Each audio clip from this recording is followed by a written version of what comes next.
30వ అధ్యాయము గృహ ప్రతిష్టాపన గానము దావీదు కీర్తన. తను ఫస్ట్ చెప్పేటప్పుడు సెకండ్ టైం రిపీట్ చేయండి. యెహోవా నా శత్రువులను నా విషయమై సంతోషింపనీయక నీవు నన్ను ఉద్ధరించి ఉన్నావు. అందుకై నేను నిన్ను కొనియాడుచున్నాను. యెహోవా నా దేవా, నేను నీకు మొర్రపెట్టగా నీవు నన్ను స్వస్థపరచుతివి. యెహోవా పాతాళంలో నుండి నా ప్రాణమును లేవదీసితివి. నేను గోతిలోనికి దిగకుండా నీవు నన్ను బ్రతికించుతివి. యెహోవా భక్తులారా ఆయనను కీర్తించుడి. ఆయన పరిశుద్ధమైన జ్ఞాపకార్థ నామమును బట్టి ఆయనను స్తుతించుడి.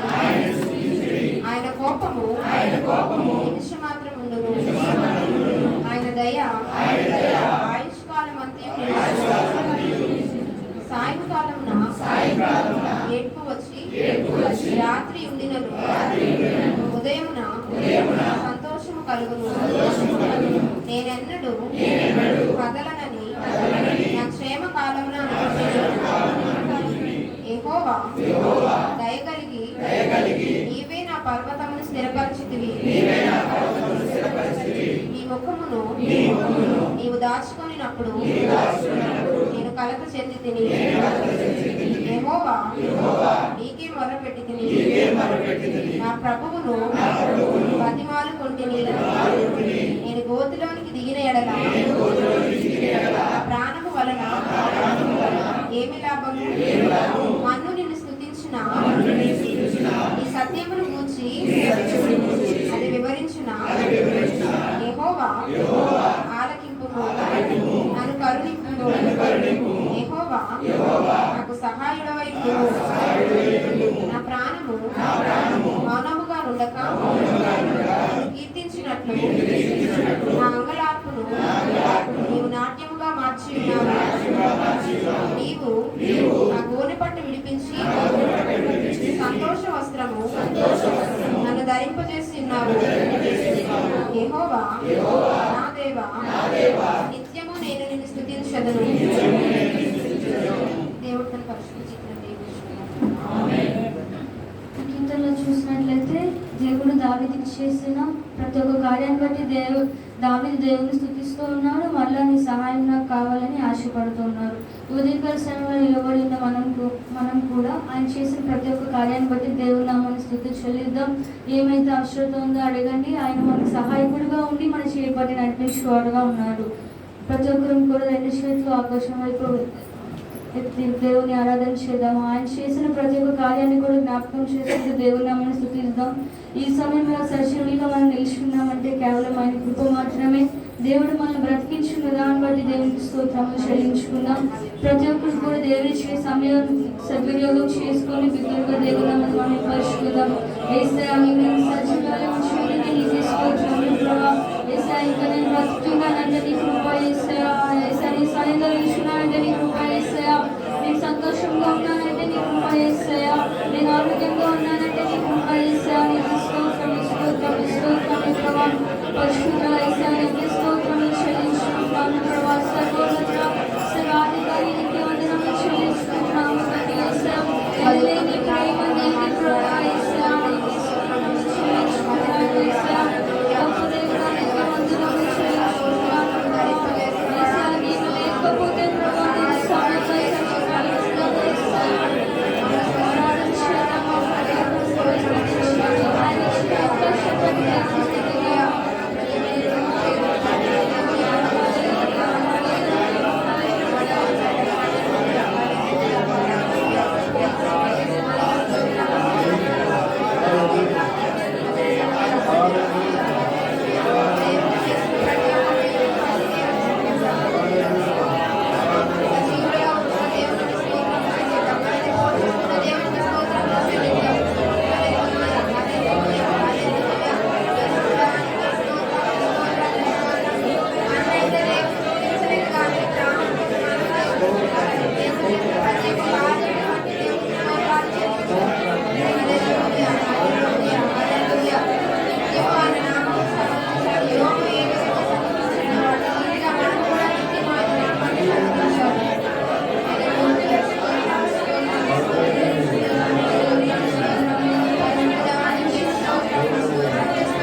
ఎంత మంచి ప్రేమ నీది యేసయ్యా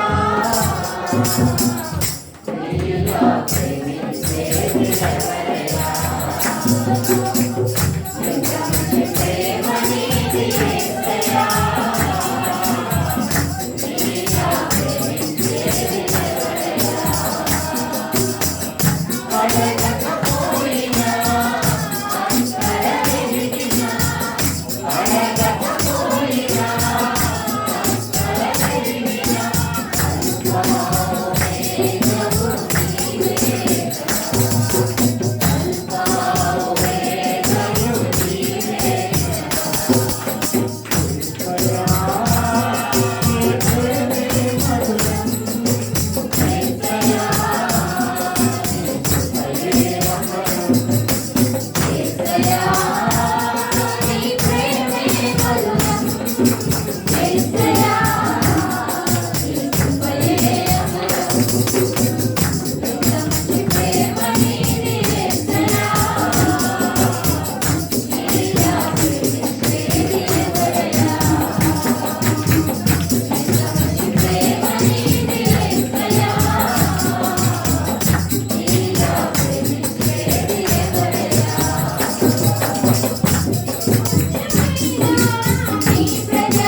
స్తోత్రములు ప్రభా. లోకం మమ్మల్ని వేసిన నింద వేసిన ప్రభా యేసయ్యా మమ్మల్ని ఎల్లప్పుడూ ప్రేమించువాడుగా ఉన్నావు యేసయ్యా. శాశ్వతమైన ప్రేమను మాకు చూపించిన దేవానికి స్తోత్రములు చెల్లించుకుంటున్నాను తండ్రి. నీ ప్రశ్న కొరకు యేసయ్యా రాజులను రాజాజ్ఞలను మార్చిన దేవుడు ప్రభా. నామా జీవితాల కోసం నన్ను యేసయ్యా నీవు ఎన్నో త్యాగాలు చేస్తున్నావు ప్రభా. ఎన్నో అద్భుత ఆశ్చర్య కార్యాలు నీవు మా కొరకు చేస్తున్నావు దేవానికి స్తోత్రములు ప్రభా. దాన్ని ఎట్టి విధంగా యేసయ్యా నీ నామాన్ని మహిమపరుస్తున్నాడు ప్రభా. నీ సన్నిధిలో నిలబడిన మమ్మల్ని కూడా మీరు జ్ఞాపకం చేసుకున్నందుకు నీకు స్తోత్రములు ప్రభా. యేసయ్యా మా హృదయాన్ని మా జీవితాన్ని ప్రభా నీవు మార్చుకున్నామని నమ్ముచున్నాము తండ్రి యేసయ్యా. యేసయ్యా ఎంతమంది అయితే ప్రభా యేసయ్యా కృంగి ఉన్నారో ప్రభా యేసయ్యా వారి కన్నీటిని ప్రభా మీరు తుడుస్తున్నందుకే నీకు స్తోత్రములు ప్రభా. ప్రతి ఒక్కరికి సంపూర్ణ ఆరోగ్యాన్ని ఇస్తున్నందుకే నీకు స్తోత్రములు తండ్రి. మమ్మల్ని సజీవులుగా నిలబెట్టినందుకే నీకు స్తోత్రములు యేసయ్యా. మమ్మల్ని సంతోషంగా ఉంచినందుకే నీకు స్తోత్రములు యేసయ్యా. యేసయ్యా మేము బ్రతికున్నామంటే ప్రభా కేవలం నీ కృప తండ్రి యేసయ్యా.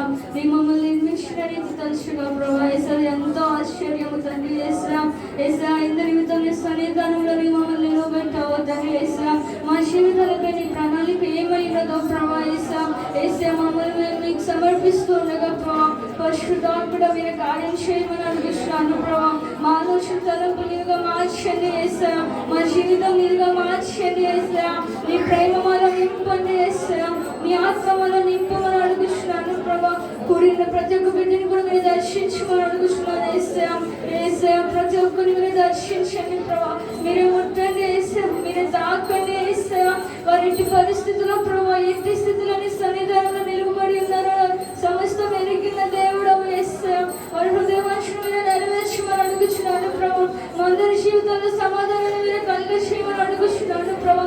శాంతిని మీరు దయచేయమని అడుగుతున్నాను యేసయ్యా.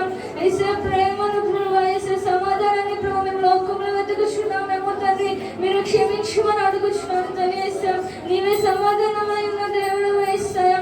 శాంతిని ప్రసాదించే దేవుడవు యేసయ్యా. ప్రతి ఒక్క బిడ్డను మీరు దర్శించండి ప్రభా. నీ సన్నిధానంలో ప్రభా నీ ఆత్మపూర్ణులుగా ప్రభా నింపబడి తిరిగి వెళ్ళే భాగ్యాన్ని దయచేయమని అడుగుతున్నాను ప్రభా.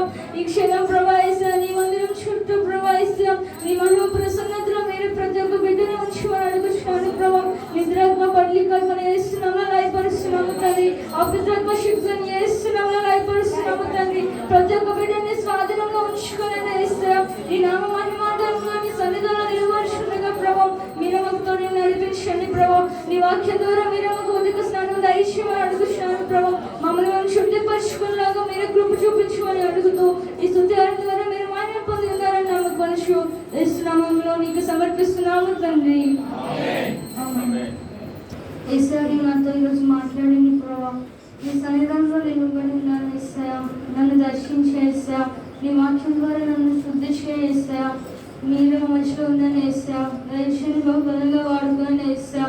యేసయ్యా నా జీవితంలో ప్రభా ఏమైతే నేను శుద్ధి చేసుకోవాల్సి ఉన్నదో ప్రభా, ఏమైతే నేను తీసివేయవలసి ఉన్నదో ప్రభా యేసయ్యా, ఏమైతే నేను పొందుకోవాల్సి ఉన్నదో ప్రభా యేసయ్యా, ఏమైతే నేను చేయవలసి ఉన్నదో ప్రభా యేసయ్యా సమస్త నీ వాక్యం ద్వారా మీరు మాకు బోధించమని అడుగుతున్నాను ప్రభా. పరిశుద్ధాత్ముడు ప్రతి ఒక్క బిడ్డతో మీరు మాట్లాడండి యేసయ్యా. ప్రతి ఒక్క బిడ్డని ఆత్మతో నింపమని అడుగుతున్నాను ప్రభా యేసయ్యా. ఎటువంటి అనాలోచన లేకుండా ప్రభా వేషధాలు లేకుండా యేసయ్యా మీరే మమ్మల్ని నిలబెట్టమని అడుగుతున్నాను ప్రభా. మీ దయచేసి నీ హస్తాలకు అప్పగిస్తుండగా ప్రభా నీ ఆత్మతో నింపి వాడుకోమని అడుగుతున్నాను తండ్రి యేసయ్యా. నూతన మర్మాలను తెలుసుకోవాలన్న ప్రభా తన నోటికి బోరుగా ఉండి మీరే వాడుకోమని తన సంపూర్ణ ఆరోగ్యాన్ని ఇచ్చే శక్తిని బలాన్ని దయచేయమని అడుగుచు యేసు నామములో అడిగి వేడుకొంచున్నాము తండ్రి. హల్లెలూయా హల్లెలూయా హల్లెలూయా.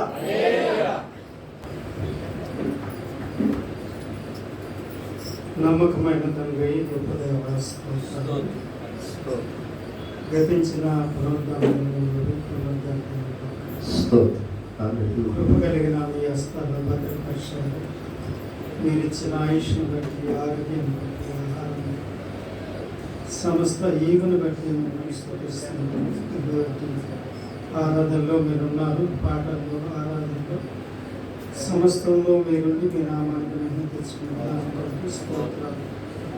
ఈ సమయంలో నీ దాసులు నీ వాక్య భాగాన్ని తెలుసుగా ప్రభువా మీరు ఏం మాట్లాడాలి ఆలోచన మాట్లాడండి. నాకు మాట తెలిసి ఉన్నాను.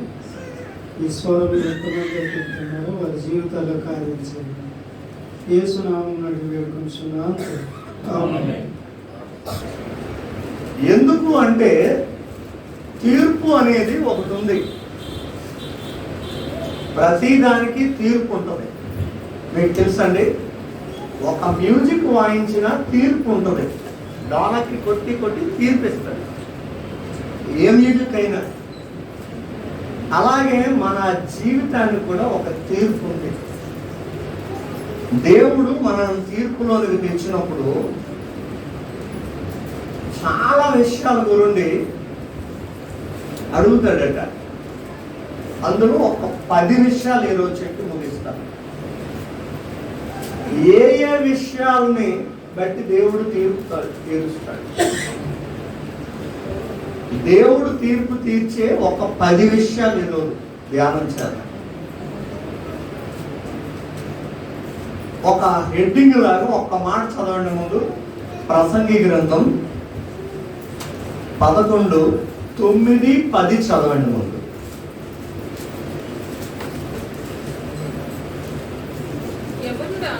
యవ్వనుడా నీ యవ్వనమందు సంతోషపడుము, నీ యవ్వన కాలమందు నీ హృదయము సంతుష్టిగా ఉండనిమ్ము, నీ కోరిక చొప్పునను నీ దృష్టి యొక్క ఇష్టము చొప్పునను ప్రవర్తింపు. అయితే వీటన్నిటిని బట్టి దేవుడు నిన్ను తీర్పులోనికి తెచ్చునని జ్ఞాపకం ఉంచుకో. వీటన్నిటిని బట్టి, వేటిని బట్టి ఒక్క 10 విషయాలు నేను చెప్తాను. వీటిని బట్టి దేవుడు నిన్ను తీర్పులోనికి తెచ్చునని జ్ఞాపకం ఉంచుకో అని ప్రసంగి గ్రంథంలో భక్తుని ద్వారా దేవుడు ఏమన్నాడంటే యవ్వనుడా అన్నాడు. యవ్వనుడు అంటే ఇది యవ్వనులకైనా. కొంతమంది వయస్సు అయితే యవ్వనముగా కనబడదు, కానీ మనసు మాత్రం భలే యవ్వనంగా ఉంటారు. వయస్సు ఇంచుమించు 90 ఉంటుంది.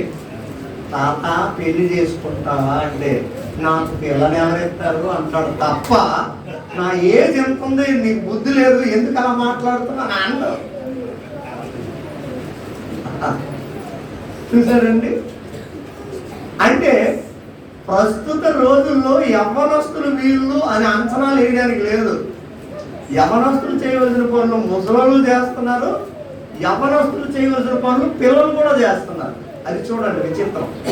చిన్నపిల్లలు కూడా యవ్వన వయసులో చేయవలసిన కార్యాలన్నీ చిన్నప్పుడే చేసేస్తున్నారు. తాగడాలు, తిరగడాలు, జోదాలు, వ్యభిచారాలు ఇంకా యవ్వనం రాకముందు చేసేస్తున్నారు. యవ్వనమై నడి వయసుకి అయిపోయిన తర్వాత వృద్ధాప్యంలో కూడా ఆ వయసులో చేయకూడని పనులు యవ్వనస్తులు చేసినట్టు వాళ్ళు చేస్తున్నారు. అంటే ఇంచుమించుగా ఈ పదం అందరికీ సరిపోతుంది అనమాట. యవ్వనుడా జాగ్రత్త అన్నాడు, సంతోషపడు అన్నాడు. ఎందులో?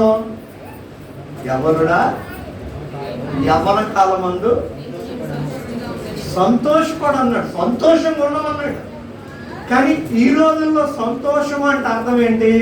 త్రాగితేనే సంతోషం, జస్ట్ ఫర్ ఎంజాయ్. తిరిగితేనే సంతోషం, పాపం చేస్తేనే సంతోషం. అంటే పాపము అనేదే సంతోషం. సంతోషం అంతా పాపములోనే ఉందనుకుంటున్నారు.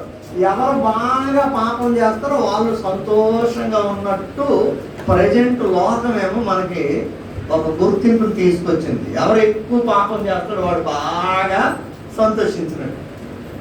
కానీ ఆయన ఏమన్నాడు? యవ్వనమందు సంతోషపడు అన్నాడు.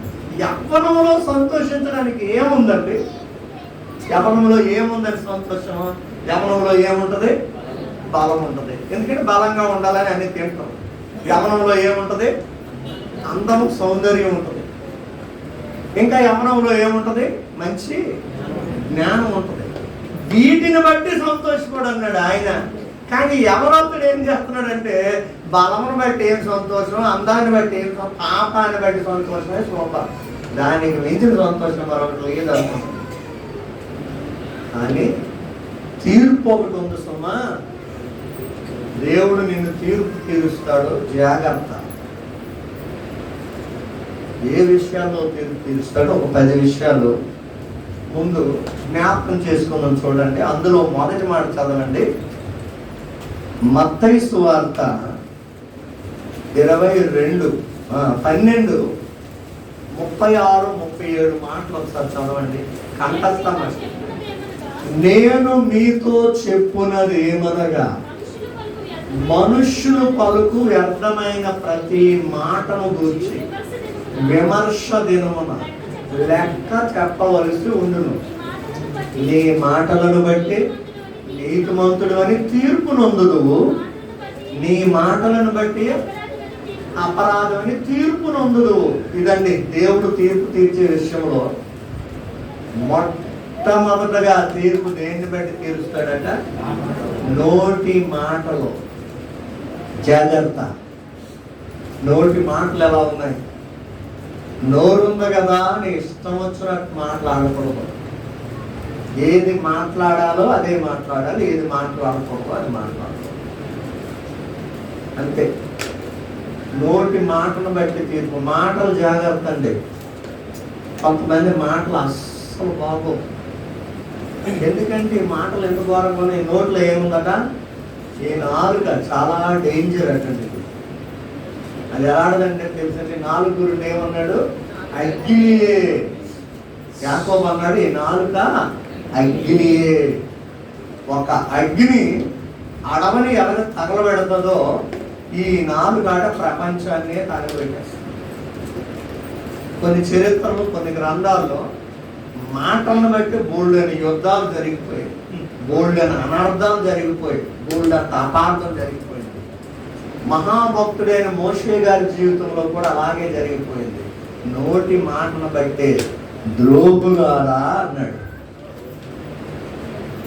అది మనకైతే అది పెద్ద ద్రోహులారా అన్నాడు. అదేముంది, సూపర్ అంటే పెద్ద పని చేసినాడు అన్నాడు. చూసారా? నోటి మాట. ఈ మాట అన్నందుకు ఇన్ని లక్షల మందిని నడిపించిన నాయకుడికి దేవుడు అన్నాడు, నువ్వు కనాన్ చేరలేస్తావు. చూడండి, కొన్ని లక్షల మందిని నడిపిస్తున్న నాయకుడు నోటి మాటను బట్టి కనాను చేరకుండా అయిపోయాడు. నీ నోటి మాటను బట్టి నువ్వు పరలోకం చేరకుండా అయిపోతే ఈ భక్తి అంతా వేస్ట్ కదండి. కనుక జాగ్రత్త నోటి మాటలు. అందుకే దేవుడు ఏమన్నాడంటే, దేవుడు ఆకాశం అందున్నాడు, నీ భూమి మీద ఉన్నావు కనుక నీ మాటలు కొద్దిగా ఉండవలను అంటాడు ప్రసంగి 5వ అధ్యాయం. ఆయన ఎక్కడ ఉన్నాడు? మనం ఎక్కడ ఉన్నాము? అంటే మన మాటలు, కానీ మనం కొద్దిగా మాట్లాడడం, విస్తారంగా మాట్లాడతాం.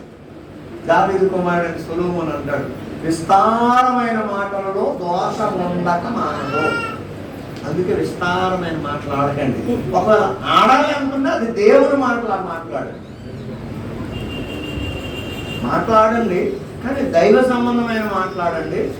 దేవుని గురించి చెప్పే మాట్లాడండి విస్తారంగా, లేదంటే మాట్లాడుకోండి. కనుక నీ నోటి మాటను బట్టి తీర్పు తీరుస్తాడు. జాగ్రత్త. మాటలు ఎలా ఉన్నాయి? తల్లితో ఎలా మాట్లాడుతున్నావు? తండ్రితో, భర్తతో, భార్యతో, పిల్లలతో, సేవకులతో ఎలా ఉన్నాయి నీ మాటలు? రే పిల్లరా అంత కొంతమంది, ఏమమ్మా మీ అబ్బాయి అంటే కాదు మా ఆయన. అబ్బా ఎంత మర్యాద ఇస్తుందో. ఫారినర్స్ కూడా మన ఇండియా వాళ్ళని ఎవరిని పెళ్లి చేసుకుని అలాగే మర్యాద ఇస్తారు. ఇక్కడ ఉన్న అబ్బాయిలు ఎవరైనా ఫారినర్ని పెళ్లి చేసుకున్నారు అనుకోండి, ఆ పేరు పెట్టి అలాగే పిలుస్తారు. కనుక నోటి మాటలు జాగ్రత్త. నోటి మాటలు జాగ్రత్త. గొప్ప దైవజనుడైన మోషేను కూడా దేవుడు విడిచిపెట్టలేదు. మాటలో తేడా వచ్చింది. పేతురు గారి మాటల్లో కూడా డిఫరెన్స్ వచ్చింది. ఏం చేశాడు? మాటలు అబద్ధాలు ఆడాడు. ఆయన మాటల్లో కోపం చూపిస్తే పాత నిబంధన, ఈయన మాటల్లో అబద్ధాలు ఆడిస్తాడు. ఎన్నిసార్లు అబద్ధాలు ఆడాడంటే 3 సార్లు. ఆ 3 సార్లు క్లియర్ చేయించేశాడు ప్రభు. చనిపోయి సమాధి చేయబడి తిరిగి లేచిన తరువాత మరలా చేపలు పట్టుకోవడానికి పేతురు వెళ్ళిపోయాడు. ప్రభు లేకపోతే శిష్యులు చూడండి మళ్ళీ చేపలు పట్టుకోవడానికి వెళ్ళిపోయాడు. ఆ తమ్ముడు రే ఆంధ్రయ్య అన్నాడు. ఏటన్నా చేపలు రా, యాకోబు యోహాను మీరు కూడా వస్తారంటే పదండి వెళ్ళిపోతాం. చూడండి 3.5 సంవత్సరాలు ఆయనతో ఉన్నారు. జస్ట్ ఆయన లేకపోయేసరికి ఏమయ్యారండి, మళ్ళీ తెల్లవారు రాత్రి ప్రార్థనకు రోజు వచ్చారు. పాస్టర్ గారు 2-3 రోజులు రాకపోయేసరికి ప్రార్థనకి మారించారంటే ఎలా తప్పు కదా. మొత్తం అప్డేట్లు అన్నీ మాకు వచ్చేసాయి. ఎవరు వచ్చారు, ఏం చదివారు, ఏం చేశారు, మొత్తం 3 రోజులు నేను చదివిస్తాను. అప్పుడు ప్రభు మరలా ప్రత్యక్షపరుచుకొని వారితో మాట్లాడి మళ్ళా వాళ్ళని ప్రేమించి తనను తను కనబరుచుకున్న తర్వాత ప్రభు ఆక్షేపించునైనా ఇప్పుడు 3 సార్లు మరలా అడిగాడు, పేతురు నన్ను ప్రేమిస్తున్నావా? చెప్పాడు, ప్రేమిస్తున్నాను. 2వసారి మరలా పేతురు నన్ను ప్రేమిస్తున్నావా? ప్రేమిస్తున్నాను. 3వసారి మరలా అడిగేసరికి వ్యసన పడిపోయి ప్రేమిస్తున్నాను ప్రభా, నీకు తెలీదా? నువ్వు సమస్తం ఎరిగిన వాడు, నీకు తెలియదేమో. అయితే నా పని చేయాలి, నా గొర్రెలను కాయమన్నాడు, గొర్రెలను మేపమన్నాడు, గొర్రె పిల్లలు మేపమన్నాడు. చూసారండి, అప్పుడు తన తప్పు తాను తెలుసుకొని 3 సార్లు ఇలాగ ప్రభు ఎందుకు నాకు నొక్కి ఒక్కాడించాడంటే నేను 3 సార్లు అబద్ధం ఆడాను. అది క్లియర్ చేసిన తర్వాత వాడుకోవడం మొదలెట్టాడు. హల్లెలూయా. మీలో కూడా ఏదైనా క్లియర్ చేయనంత వరకు దేవుడు వాడుకోడు. మన మనుషులు బయటికి కనబడినంత మంచిగా లోపల ఉండవండి. అర్థమైందా? కనుక అది నీకు తెలుసు, దేవుడికి తెలుసు. దేవుని దగ్గర ఏదైనా క్లియర్ చేసుకోవాల్సి వస్తే అది క్లియర్ అయితే కానీ దేవుడు వాడుకోడు. చూసిన వాళ్ళు అందరూ అనుకుంటారు ఇతను సేవకు పనికి వస్తుంది, ఈవిడ సేవకు పనికి వస్తుంది, ఈ అమ్మాయి సేవకైతే సూపర్, ఇతను ప్రసంగమై సూపర్ అని అనుకుంటారు. కానీ నీలో క్లియర్ అవ్వలేదు అది. ఆ సంగతి పాపం వీళ్ళకి తెలియదు. ఈ అబ్బాయి సేవకు సూపర్ అండి, ఈ అమ్మాయి సువార్త సూపర్ అనుకుంటాం, మనం అనుకుంటాం. కానీ దేవుని లిస్టులో ఇంకా ఏవో క్లియర్ చేయవలసినవి ఉన్నాయి. అదైతే కానీ ఆయన వాడుకోడు. మనం వెళ్ళిపోవచ్చు మైక్ పట్టుకొని, కానీ ఆయన వాడుకోడు.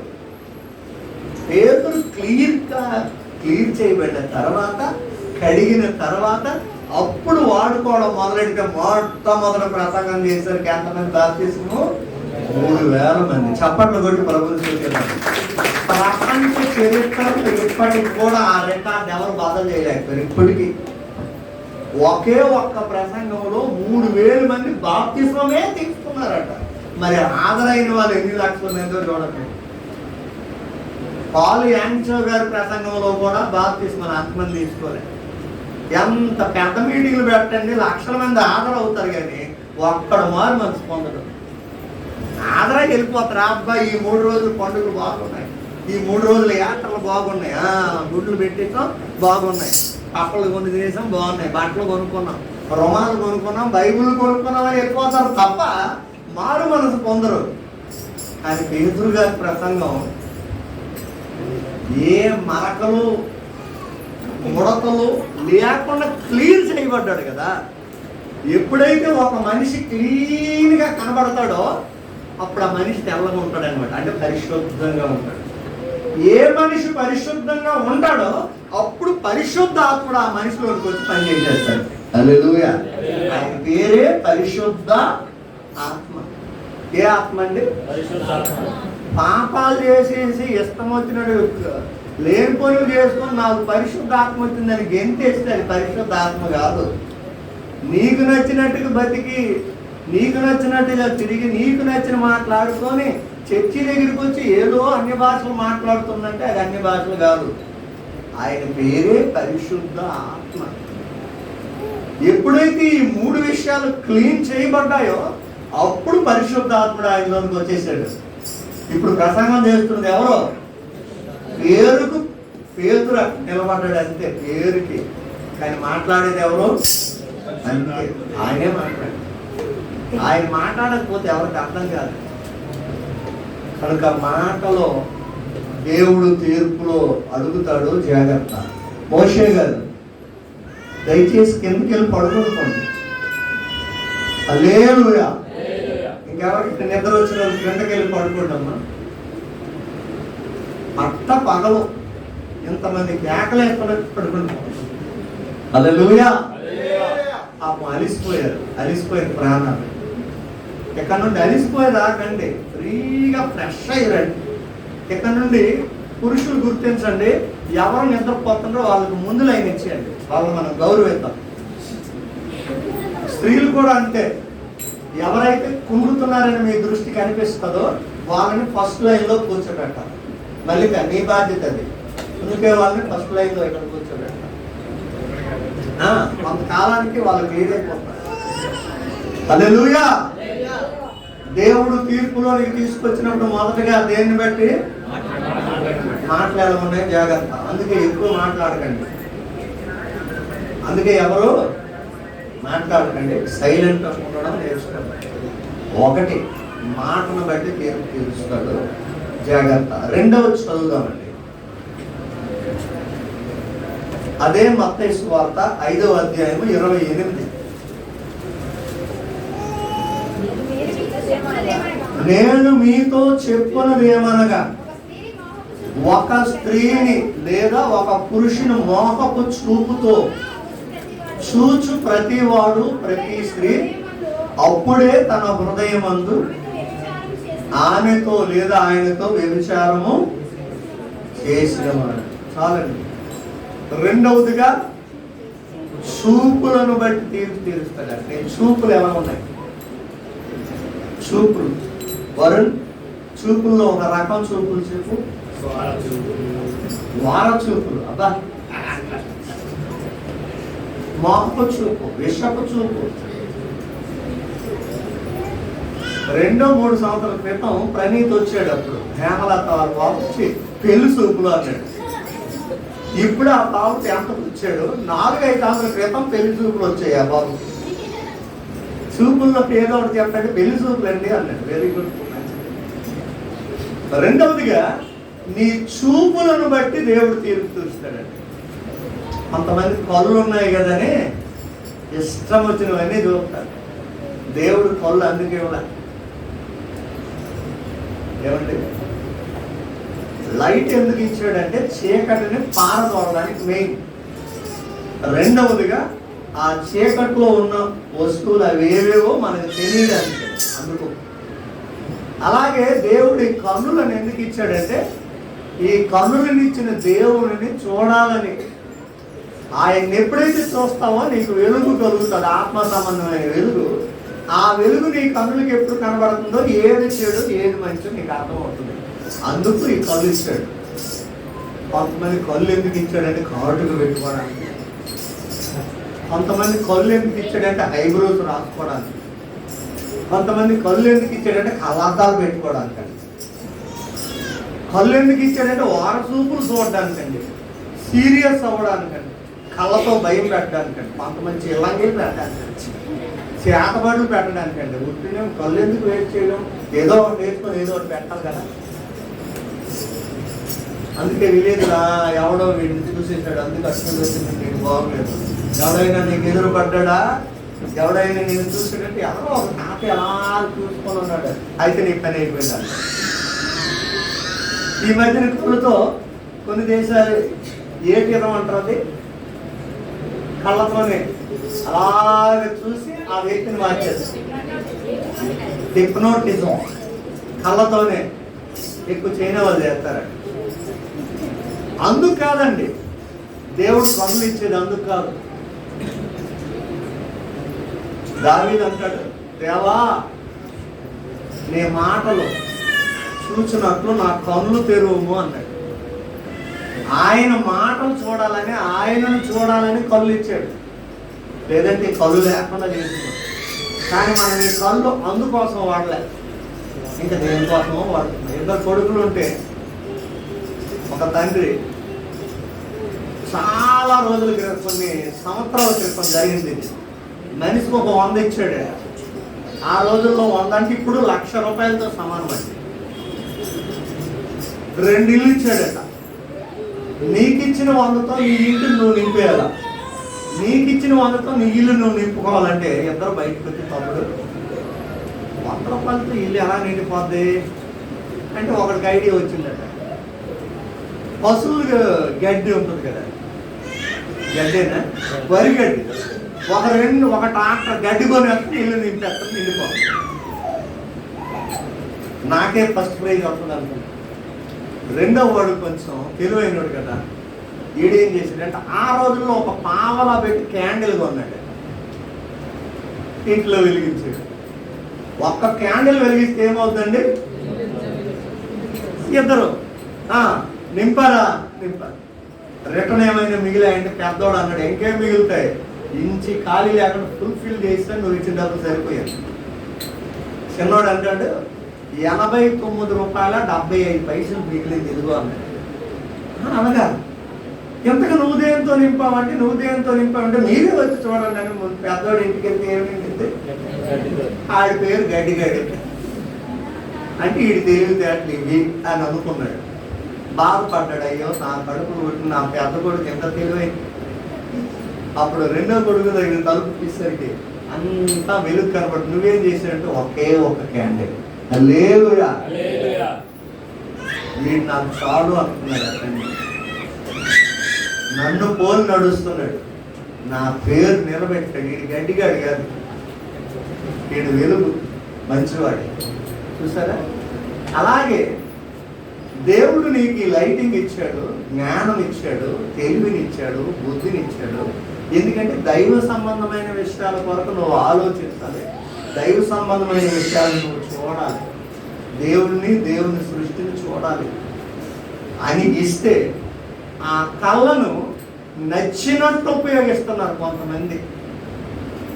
టీవీ ముందు కూర్చున్నారంటే మరలా మనం పిలిస్తే కానీ లేకరాకండి. ప్రైజ్ లార్డ్ పాస్టర్ పదండి వాపసు వచ్చండి, ఎందుకంటే లాస్ట్ సీన్ వస్తుంది అక్కడ. ఏంటో మరి ఇంకా పిచ్చిలోనే ఉన్నా. నాకు కూడా పిచ్చే, క్రికెట్ అయితే అలా కూర్చొని చూస్తాను. అది ఇప్పుడు టైము అంటే వేస్ట్ టైం అనేది ఒకవేళ నాకు దొరికితే ఆ రోజు ఫ్రీగా ఉన్నానంటే అలా క్రికెట్ చూస్తాను. పిల్లలు ఎప్పుడో అయిపోయింది, ఎందుకు డాడీ చూస్తున్నారంటే ఎప్పుడైనా అది అయిందే, కానీ సీరియల్ సినిమాలు ఎప్పుడూ అవనలేదు. అవునండి, సీరియల్ సినిమాలు ఎప్పుడైనా అయిందివా? అది అబద్ధాలే కదా. క్రికెట్ 1990లో అవనండి, నాకు అనవసరం, మొత్తానికి అది అయిందే కదా. అంటే నేను ఒరిజినలే చూస్తున్నా, ఏదో చూడాలి అది చూస్తున్నాను. అలాగే వార్తలు చూస్తాం. కనుక మన కళ్ళు ఇష్టానుసారంగా వాడుకోవడం జాగ్రత్త. వాటిని బట్టి కూడా దేవుడు తీర్పు తీరుస్తాడు. అవ్వమ్మ గారు కళ్ళు దేని మీద పడ్డాయట? అవ్వమ్మ గారి కళ్ళు చెప్పండి. ఈ రోజుల్లో కూడా అమ్మగారుల కళ్ళన్నీ ఒకటి కొంటే ఒకటి ఆఫర్ అనేసరికి వెళ్ళి పడిపోతాయి. నిన్న ప్రసన్న కుమార్ గారు ఢిల్లీ మార్కెట్కి వెళ్ళారు. నేను ఒక దగ్గర కూర్చున్నాను, బాబు నేను తిరగలేను, నొప్పులు ఎక్కువైపోతున్నాయి, నడలేదు. అయ్యగారు 2 కొంటే 6 షర్టులు ఫ్రీ అటండి అన్నాడు. అంతకు మించిన భయంకరమైన మోసం ఇంకోటి ఉండదు, వద్దనేసి 2 కొంటే 6 ఫ్రీ అట షర్టు. మరి ఆడెంత తెలివైనవాడు, మనల్ని ఎంత అమాయకులు చేస్తున్నాడు చూస్తారా? మన కన్ను దృష్టి దేని మీద పడుతుందో అది కావాలి అనిపిస్తుంది. అవ్వమ్మ గారి కళ్ళు పడ్డాయి పండు మీద, ఎలాంటివి కావాలనిపించింది అంతే. దేవుడు తినొద్దన్నాడు కదా, ఆయన అలాగే చెప్తాడు, ఇప్పుడు లేడు కదా పర్లేదు తింటే. అయితే నువ్వు తింటే తిను, నేను తిన్నా అన్నాడు. సరేలే నా కోసమే తింపు అన్నాడు. తినేసింది, మిగతా తెస్తుంది తిను అంటే. దేవుడు తినొద్దు అన్నాడు అంటే నువ్వు తినకుండా దేవుడు మాట వింటావా, తిని నా మాట వింటావా? తినకుండా ఉంటే అయితే దేవుడు నువ్వే కలిసి ఉండని నాతో నీకు పని లేదు, ఇడాకులే. తిన్నావనుకో నువ్వు నాతో ఉంటావు. మనోడు తెలివైనడు కదా, ఆలోచన చేశాడు. నేను ఏమైనా అడిగాను ఆ దేవుడిని, దేవా నాకు భార్య కావాలని? నేను అడగలేదు కదా, ఆయనే ఇచ్చాడు. ఈయన ఆయన ఎత్తి మీద పెట్టేద్దాం అని, నువ్వే నాకు కావాలని తినేసాడు. పురుషుడికి ఎవరు కావాలంటండి? దేవుడా, భార్య? ఇప్పుడు కూడా కరెక్ట్గా నిలబెట్టి 3 రోజులు మీటింగ్లు ఆగస్టు 21, 22, 23 నీకు భార్య పిల్లలు కావాలా, ఉద్యోగం కావాలా, చదువు కావాలా, దేవుడా అంటే ఎంతమంది నిలబడతారు? ఇలా క్లియర్గా అడగగలిగితే ఎంతమంది నిలబడతారు? ఇప్పటికీ మనం ఆదాము తప్పు చేశాడు అనుకోలేదు, ఈ దాములు తప్పులే చేస్తారు. ఆనాడు ఆదాము, ఈనాడు ఈ దాములు కూడా తప్పులే చేస్తున్నారు. దేవుడు కావాలా, నేను కావాలని నిలబడింది. ఆవిడ మాట మీద ఆవిడ కరెక్ట్ నిలబడిపోయింది. నీకు దేవుడు కావాలి, అడ్డు వెళ్ళిపో, తినొద్దు, అడ్డు వెళ్ళిపో, నేను కావాలంటే పండు దిగిట్రా అంత. ఇప్పుడు మనోడు మధ్యలో ఉన్నాడు, ఏం చేస్తాడు? కొన్నిసార్లు పురుషులకి భర్తలకి వేరే సమస్యలు. అటు తల్లి ఉంటుంది, ఇటు భార్య ఉంటుంది. రే చిన్నప్పటి నుండి కన్నాను, నేను కావాలా పోతుంటది. ఆ ముసలిదే కావాలంటే వెళ్ళిపో మీ ఇంటికి, నా పిల్లలు నాకు ఇచ్చి వదిలేసేపో. ఇప్పుడు పిల్లమా అని మధ్యలో పెట్టిపోతాడు. ఏం చేయాలో అర్థం కాదు. చాలా మంది ఇలా అర్థం కాదు, చచ్చిపోయిన వాళ్ళు కూడా ఉన్నారు. చచ్చిపోయారు. ఒక గొప్ప స్పీకరు చచ్చిపోవడానికి తీర్మానం చేసుకున్నాడు. ఫైనల్గా ఆనంద్ అభిషేక్ గారు నా దగ్గర తీసుకొచ్చారు. ఆయన చెవిలో చెప్పారు, ఈయన చచ్చిపోతాడు, విషం బుడ్డి ఈయన దగ్గర ఉంది, చచ్చిపోతాడు. తీర్మానం తీసుకున్నాడు. ఏమొచ్చింది? ఇతను స్పీకర్ జిల్లాల్లో వాడబడుతున్నాడు, రాష్ట్రాల్లో బలమైన ప్రసంగాలు చేస్తున్నాడు. ఏమొచ్చిందంటే పొజిషన్ ఇది తెల్ల. ఇమ్మీడియట్లుగా రామ మందిరం అవుతుంటే రామ మందిరం ముందు స్టేజ్ వేసి ఒక పెద్ద బయట పెట్టేశాను. నేను అర్జెంటుగా మీటింగ్ ఏర్పాటు చేసేసాను. ఇప్పుడు మన మధ్యలో ఒక అద్భుతమైన సాక్ష్యం చెప్పగలిగిన ఒక దైవజనుడు వచ్చాడు. వాళ్ళు బ్రాహ్మణులు అంటే ఆకర్షించుకుంటారు కదా పలుకులు. ఇక్కడ సాక్ష్యం చెప్పాడు. ధైర్యంతో కొన్ని వర్తమానం ఆయనే ప్రసంగం చేశాడు. ఆయనే సాక్ష్యం చెప్పి ఆయనే వర్తమానం చెప్పిన తర్వాత ఇంటికి వచ్చిన తర్వాత పరిశుద్ధాత్మ దేవుడు అన్నాడు, ఎంత ధైర్యం చేసి నేను ఎలా చచ్చిపోగలను, నేను చచ్చిపోను అంటాడు. హల్లెలూయా. బలంగా వాడబడుతున్నాడు. 20-30 లక్షలతో మందిరం కట్టాడు. ఇప్పుడే పేరు మీకు కానీ ఇలాగండి. మధ్యలో చనిపోవడానికి కూడా ప్రిపేర్ అయిపోయిన 3 మంది ఉన్నారు. భార్య బాధలు పడలేదు. భర్త బాధలేటి, ఆడు కొడుతున్నాడు అన్న సంగతి అందరికి తెలుస్తుంది. భార్య కొట్టరు, ఇలా ప్యానల్ తీసేస్తారు. బైబిల్లోనే ఒక ఆయన చచ్చిపోవడం అనుకున్నాడట, భార్య పోరు పడలేక. ఎవరండి? చావగోరేను. ఈ మధ్యనే చదువుతున్నాం బైబిల్లో, న్యాయాధిపతులు గ్రంథం చదువుతున్నాం. బలవంతుడే శాంసను ఆ జగడగొండి దానిలో పడలేక చావగోరేను అని ఉంది. అలాంటి బలవంతుడే చచ్చిపోవాలనుకున్నాడట ఆ భార్యతో పోరు పడలేక. జాగ్రత్త అండి. ఎందుకు ఆ పరిస్థితి? కన్నులకు నచ్చింది చూడడం వల్ల. శాంసన్కి ఎందుకు ఆ పొజిషన్ వచ్చిందంటే అమ్మ నాన్న చెప్పిన మాట వినడం లేదు, తన కన్నులకు నచ్చిందట. ఒక అన్యురాలు నాకు అదే కావాలనుకుని వెళ్ళిపోయాడు. ఇంకంతే అన్యుల్లో పడిపోయాడు. చివరికి ఆయన పరిస్థితి సావుగోరినంత పరిస్థితి వచ్చింది. ఆదమ్మ గారు కన్నులకు కనబడింది, చరిత్రలో చెడ్డదే అని పేరు పొందేసింది. దేనా ఆ పట్టణపు కుమార్తెలు ఎలాగుంటారో చూద్దాం నా కన్నులతో అని బయలుదేరింది. ఇశ్రాయేలు చరిత్ర ఎక్కడ లేని ఒక మచ్చ అంటించేసింది చండాలంగా. 12 మంది అన్నలు చెల్లి అంతా పుష్పములాగా ఉండాలి, గులాబీ పువ్వులాగా ఉండాలి, ఎంత పవిత్రంగా ఉండాలి. 12 మంది అన్నలు అంటే ఎంత గొప్పతనం అండి. కానీ ఎక్కడ లేని మచ్చ. ఎందుకమ్మంటే నేను అమ్మాయి ఎలాగుంటారో చూడాలని నా కళ్ళుతో వెళ్ళాను. ఈవిడేమో అమ్మాయిని చూడడానికి వెళ్తే ఆవిడనేమో ఒక అబ్బాయి చూసేసి. జాగ్రత్త, నువ్వేదో చూడాలనుకుంటావు కానీ నీ వెనకాల నిన్ను చూసేవాళ్ళు గోల్డ్ మంది ఉంటారు. కనుక నీ దృష్టిని బట్టి దేవుడు తీర్పు తీరుస్తాడు. ఏది పడితే అది చూసేక, కళ్ళు ఉన్నాయి కదని నచ్చింది చూసేక. జాగ్రత్త అండి. అందుకే నీ కన్ను నిన్ను అభ్యంతరం పరిస్తే దాన్ని పీకేసి పక్కన పడే అన్నాడు. ఒకవేళ అలాంటి చూపులే మీ కళ్ళు చూడాలనిపిస్తే ఆ 2 కళ్ళు దానం ఇచ్చేయండి. ఎవరికైనా ఇచ్చేద్దాం. కనులు కలిగి నరకంలో పవడం కంటే కనులు లేకుండా పరలోకంలో వెళ్ళిపోవడమే మేలు అంటాడు. చూసారండి, కుడి కన్ను ఒకరు అభ్యంతర పరిస్థితి, దాన్ని ఏం చేయాలట? ఎంతమంది కుడి కన్ను అభ్యంతర పరుస్తుంది? ఎవరికైనా కళ్ళు అభ్యంతర పరుస్తున్నాయా? అలాగే ఫోన్ చేసి డాక్టర్లు వస్తే మన కళ్ళు తీరే తేవడానికి పనికి వస్తాయి. కన్ను బట్టి నరకానికి పోకూడదు కదా. ఎదుటివారిని చూస్తే అసూయ, ఎదుటివారిని చూసేసరికి మత్సరం, కోడలను కూతురు లాగా చూడలేరు. కానీ ఈ కూతురు మాత్రం ఇంకొక ఇంటికి వెళ్ళి కోడలకి వెళ్ళి కూతురులాగే ఉండాలని కోరుకుంటారు. అది అక్కడలో అల్లుడిని కొడుకులాగా చూడలేరు. కానీ ఈయన కొడుకు మాత్రం ఎవరింటికి వెళ్ళినా వాళ్ళ కొడుకు అయిపోయి వాళ్ళంతా ఇడికి రాసేయాలి. ఏం దరిద్రం అండి లోపం. అంత సేవగానాడు నీ కొడుకు, ఎవరి మీద ఆధారపడడం నేర్పిస్తున్నాము. అంత చేతగానే నీ కూతురు ఆ కొంపలు ముంచిమంటున్నాం. చెడ్డ కళ్ళు ఇవన్నీ. ఒకరు వస్తే ఒకలాగా, ఒకరు వస్తే ఇంకొకలాగా ప్రేమించడం ఏంటండి దరిద్రం కాకపోతే.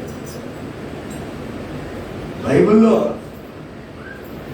రూతు నయోమిని ఏమంది? అత్త కాదు, అమ్మ. నయోమి రూతుని ఏమంది? కోడలు అనుకోలేదు, కూతురు అనుకుంది. నా కుమారి కూతురు అనుకుంది. అలాంటి సంబంధాలు ఎందుకండి ఈ రోజుల్లో కనబడటం లేదు? లోకంలో కనబడకపోవచ్చు, మరి క్రైస్తవ లోకంలో నేను కనబడాలి కదా. అంటే నీ కళ్ళు పాడైపోయింది అని అర్థం. కొంతమంది కళ్ళు ఎర్రగా ఉన్నాయి, కళ్ళుకు పుసుగమ్మింది, కళ్ళు బాగులేవు, కొద్ది కళ్ళు బాగు చేసుకోండి అంటారు. ఎందుకు? మరి కొంత ఎగస్ట్రా పాపం చూడండి. ఈ కళ్ళులో నుండి లేనిపోయేవని నువ్వు చూస్తున్నావు, దానివల్ల దేవునికి దూరం అయిపోతున్నావు సంగతి తెలియదండి. అపోస్తులైన పౌలు గారు కూడా మనలాగే మంద దృష్టి ఉందని, ప్రభు నా కళ్ళు సరిగ్గా క్లీన్గా కనబడటం లేదంటే నీ కళ్ళు అలాగే ఉండాలి, నా కృప నీకు చాలులే అన్నాడు. హల్లెలూయా. నా కృప నీకు చాలులే, నీ కళ్ళు అలాగే ఉండాలి. ఇంకా పర్టిక్యులర్గా నీ చూపు వచ్చింది అనుకో, నువ్వెలా మారుతావు. అందుకని కనీ కనబడినట్టే నీ కళ్ళు ఉండాలి. మనందరి కళ్ళు ఎలా ఉండాలట? కనీ కనబడినట్టే. ఏదైనా బాగా చూసిన కళ్ళు ఉన్నాయంటే బాగా చూడాలనిపిస్తుంది లోకాన్ని. యేసును చూసే కళ్ళు కావాలి మనకి. కనుక ఈ దృష్టి విషయంలో దేవుడు తీర్పులో నిన్ను అడుగుతాడు. తీర్పులో తీసుకొస్తాను, నీ చూపులు ఎలా ఉన్నాయి. మనకు మన చూపులు ఎలా ఉన్నాయి? ఎదుటి వారిని చూస్తాం, ప్రేమతో చూడండి, జాలితో చూడండి. చిన్నపిల్లల్ని మీరు ప్రేమతో చూడండి, నవ్వుకుంటూ మీ దగ్గరికి వచ్చేస్తాం. అదే కళ్ళుతో సీరియస్గా చూడండి, బెంబేలు ఎత్తిపోయి మీ దగ్గర పారిపోతారు. మీరేమనుకోండి, ఎందుకంటే ఆ చూపులోనే వాళ్ళని భయపెట్టేస్తున్నావు. చూపులోనే ప్రేమించేస్తావు. నీ కళ్ళు చెప్పేస్తాయి నువ్వు ప్రేమగా చూస్తున్నావు, సీరియస్గా చూస్తున్నావు. చాలామంది అంటారు కదా, ఆ ముఖం చూసేసరికి కనిపెట్టవచ్చు రకం, అదే రకం అంటారు కదా. చూపులు జాగ్రత్త. చూపుల విషయంలో దేవుడు తీర్పులో నిన్ను అడుగుతాడు. మొదటిగా ఎందులో అడుగుతాడండి? మాటలు. అది జాగ్రత్త. రెండవదిగా చూపులు. మూడవదిగా చూద్దాం. మొదటి యోహాను 2:15. యోహాను రాసిన మొదటి పత్రిక, లోకమునైనను లోకములో ఉన్న వాటినైనను ప్రేమింపకుడి. ఎవడైనా లోకమును ప్రేమించిన ఎడల తండ్రి ప్రేమ వారిలో ఉన్నదంటే అలవాటు. లోకంలో ఉన్నదంతా శరీరాశ, నేత్రాశ, అవి అలవాట్లు. మూడవదిగా నీ అలవాటును బట్టి దేవుడు నిన్ను తీర్పులోకి తీరుస్తాడు. జాగ్రత్త. ఏమున్నాయి నీ అలవాట్లు? సంకీర్తన అడిగినట్లు చెడ్డ అలవాట్లు ఏమైనా ఉన్నాయా లేదా మంచి అలవాట్లు ఉన్నాయా? దానికి 1వ కీర్తనలో భక్తుడు ఆన్సర్ ఇచ్చాడు. దుష్టుల ఆలోచన చొప్పున నడకు, పాపుల మార్గమున నిలవకు, అపహాసులు కూర్చుని చోటం కూర్చు. అవి చెడు అలవాట్లు. మంచి అలవాటు రావాలంటే యెహోవా ధర్మశాస్త్రమునందు ఆనందించు, దివారాత్రము దానిని ధ్యానించు. అది అలవాటు చేసుకో. యేసు ప్రభు వారికి ఒక అలవాటు ఉండేది. ఏం చెప్పండి? పెందల కడనే లేచి ప్రార్థన చేయండి. సాయంకాలం కొండ ఎక్కిపోయేవాడు. రాత్రి అంతా తండ్రితో గడిపాడు. అది అలవాటు. మరి నీకున్న అలవాటు. పగలంతా బోధించేవాడు. ఆయన అలవాటు. అపోస్తలుడైన పౌలు గారికి ఒక అలవాటు ఉంది. సమయమందు అసమయమందు సువార్త చేయడం ఆయన అలవాటు. మన పాస్టర్ ఎలీషా గారికి ఒక అలవాటు. ఏం బాగులేకపోతే వెళ్ళి దేవుడి సన్నిధిలో కూర్చుని అలవాటు. ప్రసన్న కుమార్ గారికి కూడా అదే అలవాటు ఉంది. ఎవరు ప్రార్థన చేయమనుకోని వెంటనే ఎక్కడుంటే అక్కడ మోకరించి చాలా సమయం ప్రార్థన చేస్తున్నారు. మొన్న నేను చూశాను. అలవాటు అది. కొంతమందికి కొన్ని అలవాట్లు ఉంటాయి. మరి నీ అలవాటు ఏంటి? నాకు అసలు అలవాట్లు లేవంటే నీకు మా మనిషి జన్మ వేస్ట్. పశువుగాను కుక్కగాను పుడితే మంచిది. అలవాట్లు ఉండాలి కదా, హ్యాబిట్స్ అనేవి ఉండాలి కదా. అందులో 2 రకాలు, చెడు మంచి అలవాటు. మూడవదిగా దేవుడు మన అలవాట్లు ఎటువంటివో చూస్తాడు. ఇంతకుముందు ప్రసన్న కుమార్ గారు ఒక తండ్రికి 30 మంది కొడుకులు. ఆ 30 మందికి 30 ఊళ్ళు కట్టి 30 గాడిదలు కొనిచ్చాడట. అది అలవాటు ఏంటండి? గాడిద మీద కూర్చొని ఊరు మీద తిరగడం. ఈ అలవాటు ఉన్న వాళ్ళు ఒక్కలైనా కనీసం ఉన్నారా మన చర్చిలో? ఇంక చేతులు ఎత్తండి బాబు. గాడిదలాగా ఊరు మీద తిరిగే అలవాటు ఎవరికి లేవా? కొన్ని గుర్రాల్లాగా పరిగెట్టే అలవాటు అదే లేవా? పందుల్లాగా పడుకునే అలవాట్లు, అదే బురదలో పడుకునే అలవాటు. ఒక్కళ్ళ మామూలు నార్మల్గా కనబడతాం, లోపలేమో రకరకాల ఆలోచన. అందుకే దుష్టులు ఆలోచించుకు నడవద్దన్నాడు. అలాంటి ఆలోచనలు మనకు వద్దండి. ఎంతవరకు నీ జీవితంలో ఎటువంటి ఆలోచనలు కలిగి ఉన్నాం, ఏమేం ప్లాన్లు వేసుకున్నాం, అవి వాక్యానికి సరిపడా ప్లాన్లేనా, వాక్యానికి వ్యతిరేకమైనదా? ఎందుకంటే నీ ఆలోచన యావత్తు సఫలపరుస్తానన్నాడు. నీ కోరికను సిద్ధింపజేసి నీ ఆలోచన యావత్తును సఫలపరుస్తానని దేవుడు అన్నాడు. అంటే దాని అర్థం ఆ ఆలోచన ఎటువంటిగా ఉండాలి? దేవుని ఆలోచన ఉండాలి. ఒకసారి 27 చదవండి కీర్తనలు.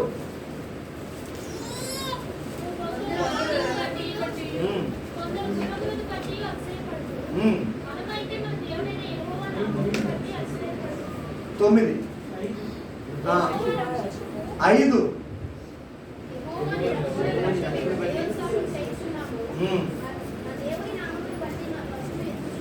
చాలండి, చాలు. ఓకే ఓకే ఓకే చాలు చాలు చాలు చాలు. కాబట్టి మన ఆలోచనలు ఎలా ఉన్నాయి దేవుడు లెక్క అడుగుతాడు. కొందరేమో గుర్రాల వైపు ఆలోచనలు, కొందరు రథాలను బట్టి ఆలోచనలు, కొందరు ధనం కొరకు ఆలోచనలు, కొందరు బలము కొరకు ఆలోచనలు, కొందరు బలగము కొరకు ఆలోచనలు, రకరకాల. ఆయన మన ఆలోచన దేవుని ఆలోచన అయి ఉండాలి. మన ఆలోచన దేవునికి అయి ఉండాలి. అలాంటివన్నీ ఆయన సఫలపరుస్తాడు. కన్యకైన మరియ దేవుని గురించి ఆలోచన చేస్తుంది. అందుకే సఫలపరిచి ఆయన ఆమెలో నుండి రావడానికి ఇష్టపడిపోయాడు. కాబట్టి ఆలోచన ఎప్పుడు దేవుని మీద ఉండాలి. ఆ విషయంలో కూడా దేవుడు తీర్పు తీరుస్తాడు. జాగ్రత్త. ఐదవది ఏనండి, కొలస్సీ 3:2 చదవండి.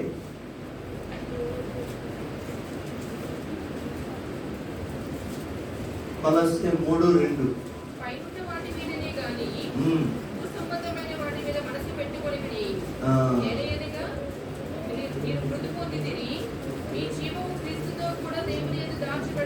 చాలు చాలు. పైనున్న వాటి మీదనే గాని, అంటే కోరికలు, నీ కోరికలను బట్టి కూడా ఆయన తీర్పు తీరుస్తాడు. అంటే ఎలాంటి కోరికలో? సొలొమోను ఏం కావాలో కోరుకోను. ఆయన ఏం కోరాడంటే అదే ప్రభు ఈరోజు రాత్రి నీకు ప్రత్యక్షమై నీకు ఏం కావాలి కోరుకో అంటే ఏం కోరుతాం? పాస్టర్ గారు ఎలీషా గారు అన్నారు కదా, నరుడా ఏం కోరిక? ఓ నరులారా మీదేం కోరిక? నీకేం కావాలని దేవుడు అడిగితే ఏం చెప్తాం? మన కోరికలను బట్టి కూడా దేవుడు తీర్పు చేస్తాడు. ఆ కోరికను బట్టి నువ్వు ఎలాంటి వాడో తెలిసిపోతుంది. అర్థమైందండి? కోరికను బట్టి నువ్వు ఎలాంటి వాడో తెలుసు. కొంతమంది కోరికలు దైవ సంబంధంగా ఉండవట, లోక సంబంధమైన కోరికలు ఉంటాయి. అందుకనే వివరించడానికి పని లేదు, కానీ పైనున్న వాటి మీదే మనసు పెట్టండి అన్నాడు. అంటే వాటిని కోరుకోండి అన్నాడు. పైన ఏముంది? పరలోకం ఉంది, తండ్రి అయిన దేవుడు సింహాసనం ఉంది, బంగారు వీధులు ఉన్నాయి, దేవదూతల ఆరాధనలు ఉన్నాయి. అవి శాశ్వతమైనవి. అది దేవుని చేత కట్టబడిన పట్టణం. అది ఎప్పుడు కూడా దానికి చలనం ఉండదు. అలాంటి వదిలిపెట్టి లోక సంబంధమైనవే కోరికలు కోరుతున్నారు చాలామంది. కనుక నీ కోరికలను బట్టి కూడా దేవుడు తీర్పు తీరుస్తాడు. బైబిల్లో దావీదు కుమారుడైన ఒక పనికిమాలినోడికి ఒక పనికిమాలిన కోరిక పుట్టింది. తామారు అనే తన చెల్లిని చూసి పాపం చేద్దామని కోరిక పుట్టింది. సుందరివతి అని ఉంది ఆవిడ పేరు. అమ్నోను ఈడి పేరు. వాడికి మరొక డేంజరస్ ఫ్రెండ్ ఉన్నాడు. ఆ మాత్రమేనా నీ కోరిక తీర్చుకుందిలే, మంచి ఆలోచన చెప్తాను అని ఆలోచించి పాడు చేసేసాడు. కోరికలు నువ్వు నిజమైన స్నేహితుడు అయితే, నిజమైన శ్రేయోగులస్సు అయితే, అలాంటి కోరిక నీతో చెప్పినప్పుడు పక్కన ఒకటి కొట్టాలి. అది తప్పు కదా. అలాంటి కోరికలు మనం కోరకూడదు. అది వాక్యానుసారమైనవి కాదు, అవి దేవునికి వ్యతిరేకమైనవి. అలాంటివి కాదు. మనం దైవ సంబంధమై ఉండాలి అని చెప్పాలి. కానీ వాడు అలాగే చెప్పకుండా పాడయ్యాడు, పాడు చేసేసాడు. యవ్వన వయసులోనే చంపబడ్డాడు. అందరూ నరికేసి మరీ చంపారు. ఎంత ఘోరం! పెళ్లి కాని కుర్రోడు నరికి చంపారండి. ఎందుకంటే ఇశ్రాయేల్ చరిత్రలో ఎవరో చేయలేని పని నువ్వు చేసావురా. మరి వాడు అలా చేసినప్పుడు నువ్వు కేకలు వేయాలి కదమ్మా. నువ్వు చెల్లివి, నువ్వు ఊరుకున్నావంటే నువ్వు కూడా ఏకీపించావు. ఆయన కూడా చంపారు. నీకు నిజంగా ఇష్టం లేదు ఆ పని, నువ్వు కేకలు వేయాలి కదా. అందుకే మనం పాత నిబంధన చదివినప్పుడు ఒకడు ఒక స్త్రీని పట్టుకొని పాడు చేయాలనుకున్నప్పుడు కేకలు వేయాలి. అప్పుడు వాడిని రాళ్ళతో కొట్టి చంపి ఈవిడ బ్రతకనిస్తారు. ఈవిడ కూడా కేకలు వేయకపోతే అంటే నువ్వు ఇద్దరిని కొట్టి చంపేయండి అని.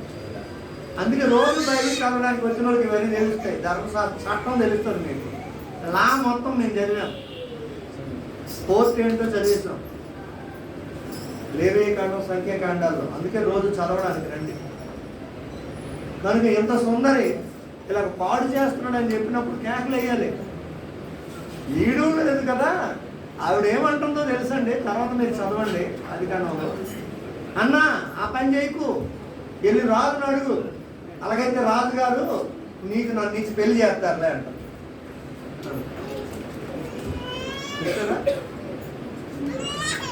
కనుక నీ యొక్క కోరికలను బట్టి దేవుడు నేను తీర్పులోనే తీరుస్తాడు. ఎలాంటివో నీ కోరిక. కొంతమంది కోరుకుంటారు దేవునికి ఇష్టం లేని కోరికలు. జాగ్రత్త, నీ కోరికలు ఎలాగున్నాయా అవి లేఖనాలు మంచిదో చెడ్డదో ముందు చూసుకోవాలి. ఎన్నోదండి ఇది? 6వది సామెతలు 13:20. త్వరగా చదవండి. సామెతల గ్రంథం 13వ అధ్యాయం 20వ వాక్యం.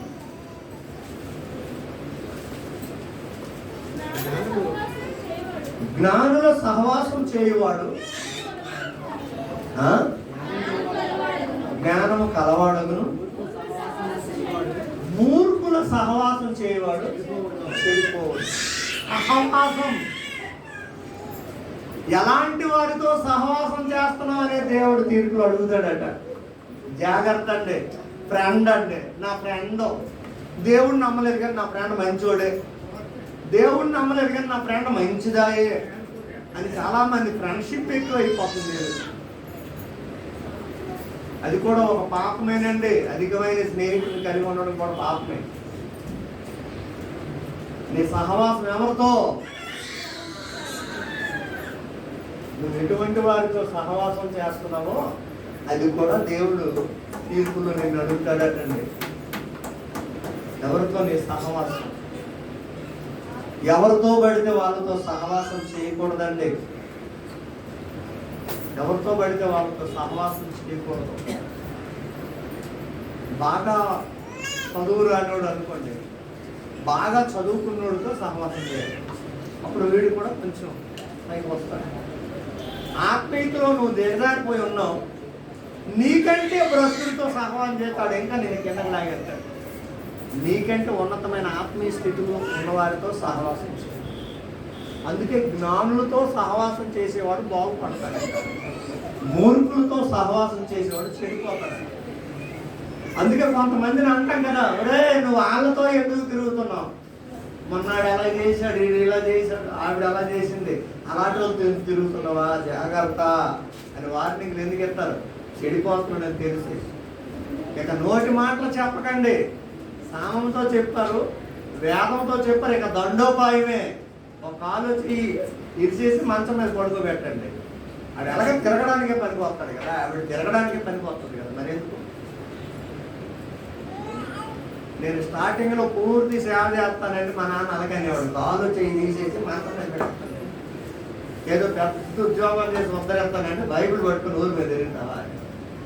చూడండి, ఆయన దృష్టిలో అప్పుడు నా మంచి ఆయనకి చెడ్డ అయింది, తర్వాత ఇదే మంచి అయింది. హల్లెలూయా. గమనించండి, నువ్వు ఎలాంటి వారితో సహవాసమో, నీ సహవాసం ఎవరితోనో జాగ్రత్త. మనం ఎవరితో సహవాసం చేయాలండి? యేసుతో సహవాసం చేయాలి, యేసును కలిగిన భక్తులతో సహవాసం చేయాలి. అలాగే అవన్నీ నీకు అవుతాయి. ఇది ఎన్నవుది? ఇప్పుడు 7వ చదవండి. 1 కొరింథీయులకు రాసిన పత్రిక 15:33. ఇంకా ఏ విషయంలో తీర్పు తీరుస్తాడు అపోస్తలుడైన పౌలు కొరింథీయులకు రాసి, దుష్ట సాంగత్యము మంచి నడవడిని చేరుకొను. చాలు. ప్రవర్తన, నీ ప్రవర్తన గురించి తీర్పులో అడుగుతాడు. ఎలా ఉంది నీ ప్రవర్తన? ఏ స్కూల్కి వెళ్ళినా ఎన్ని సర్టిఫికేట్లు పెట్టినా మరొక సర్టిఫికేట్ ఏంటి అడుగుతారండి? ఎందుకది? అదే చాలా ఇంపార్టెంట్. ప్రవర్తన సర్టిఫికేట్. జాబ్ వచ్చినప్పుడు కూడా ఇతని ప్రవర్తన ఎలాంటిదో పోలీసు వాళ్ళు ఇంటికి పంపిస్తారు. అవతల అవతల అడుగుతారు. పెళ్లి సూపులు ఇల్లు సూపులు అయినప్పుడు కూడా ఇదే అడుగుతారు. ఉండండి అలా బయటికి వెళ్ళి వస్తామని అవతల ఇది వెళ్ళిపోయి, మీ ముందర రామయ్య కొడుకు స్వామయ్య మంచోడేనా ఇలా అందరినీ కనుక్కొని అప్పుడు మళ్ళీ వచ్చి వాళ్ళకి ఇష్టపడిందో రండి వేగం భోజనాలు చేస్తాను. ఒకవేళ ఆయనకి తేడా వచ్చింది అనుకోండి, ఇప్పుడు మరి భోజనాలు అవసరం లేదు రండి, తర్వాత మళ్ళీ మేము ఫోన్ చేస్తాం మాట్లాడుకుందాం అనుకొని పారిపోతారు. అంటే వాళ్ళకి అర్థమైపోయింది ఆడు పరిస్థితి. ఒక మనుషుడే కొంతకాలం జీవితానికి ఎంతగా ఎత్తుకేస్తున్నాడు కదా, నీ పరిస్థితి ఏంటో అడుగుతున్నాడు కదా.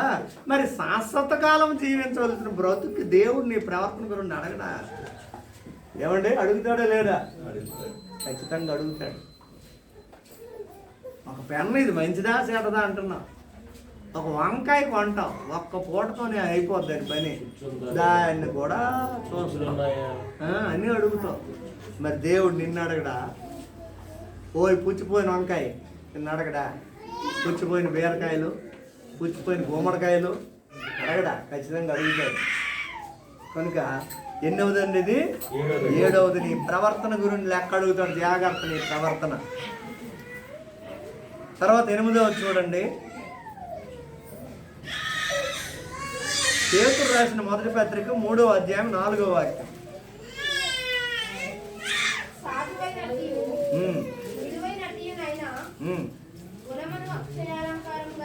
గుణము అనే అక్షర అలంకారము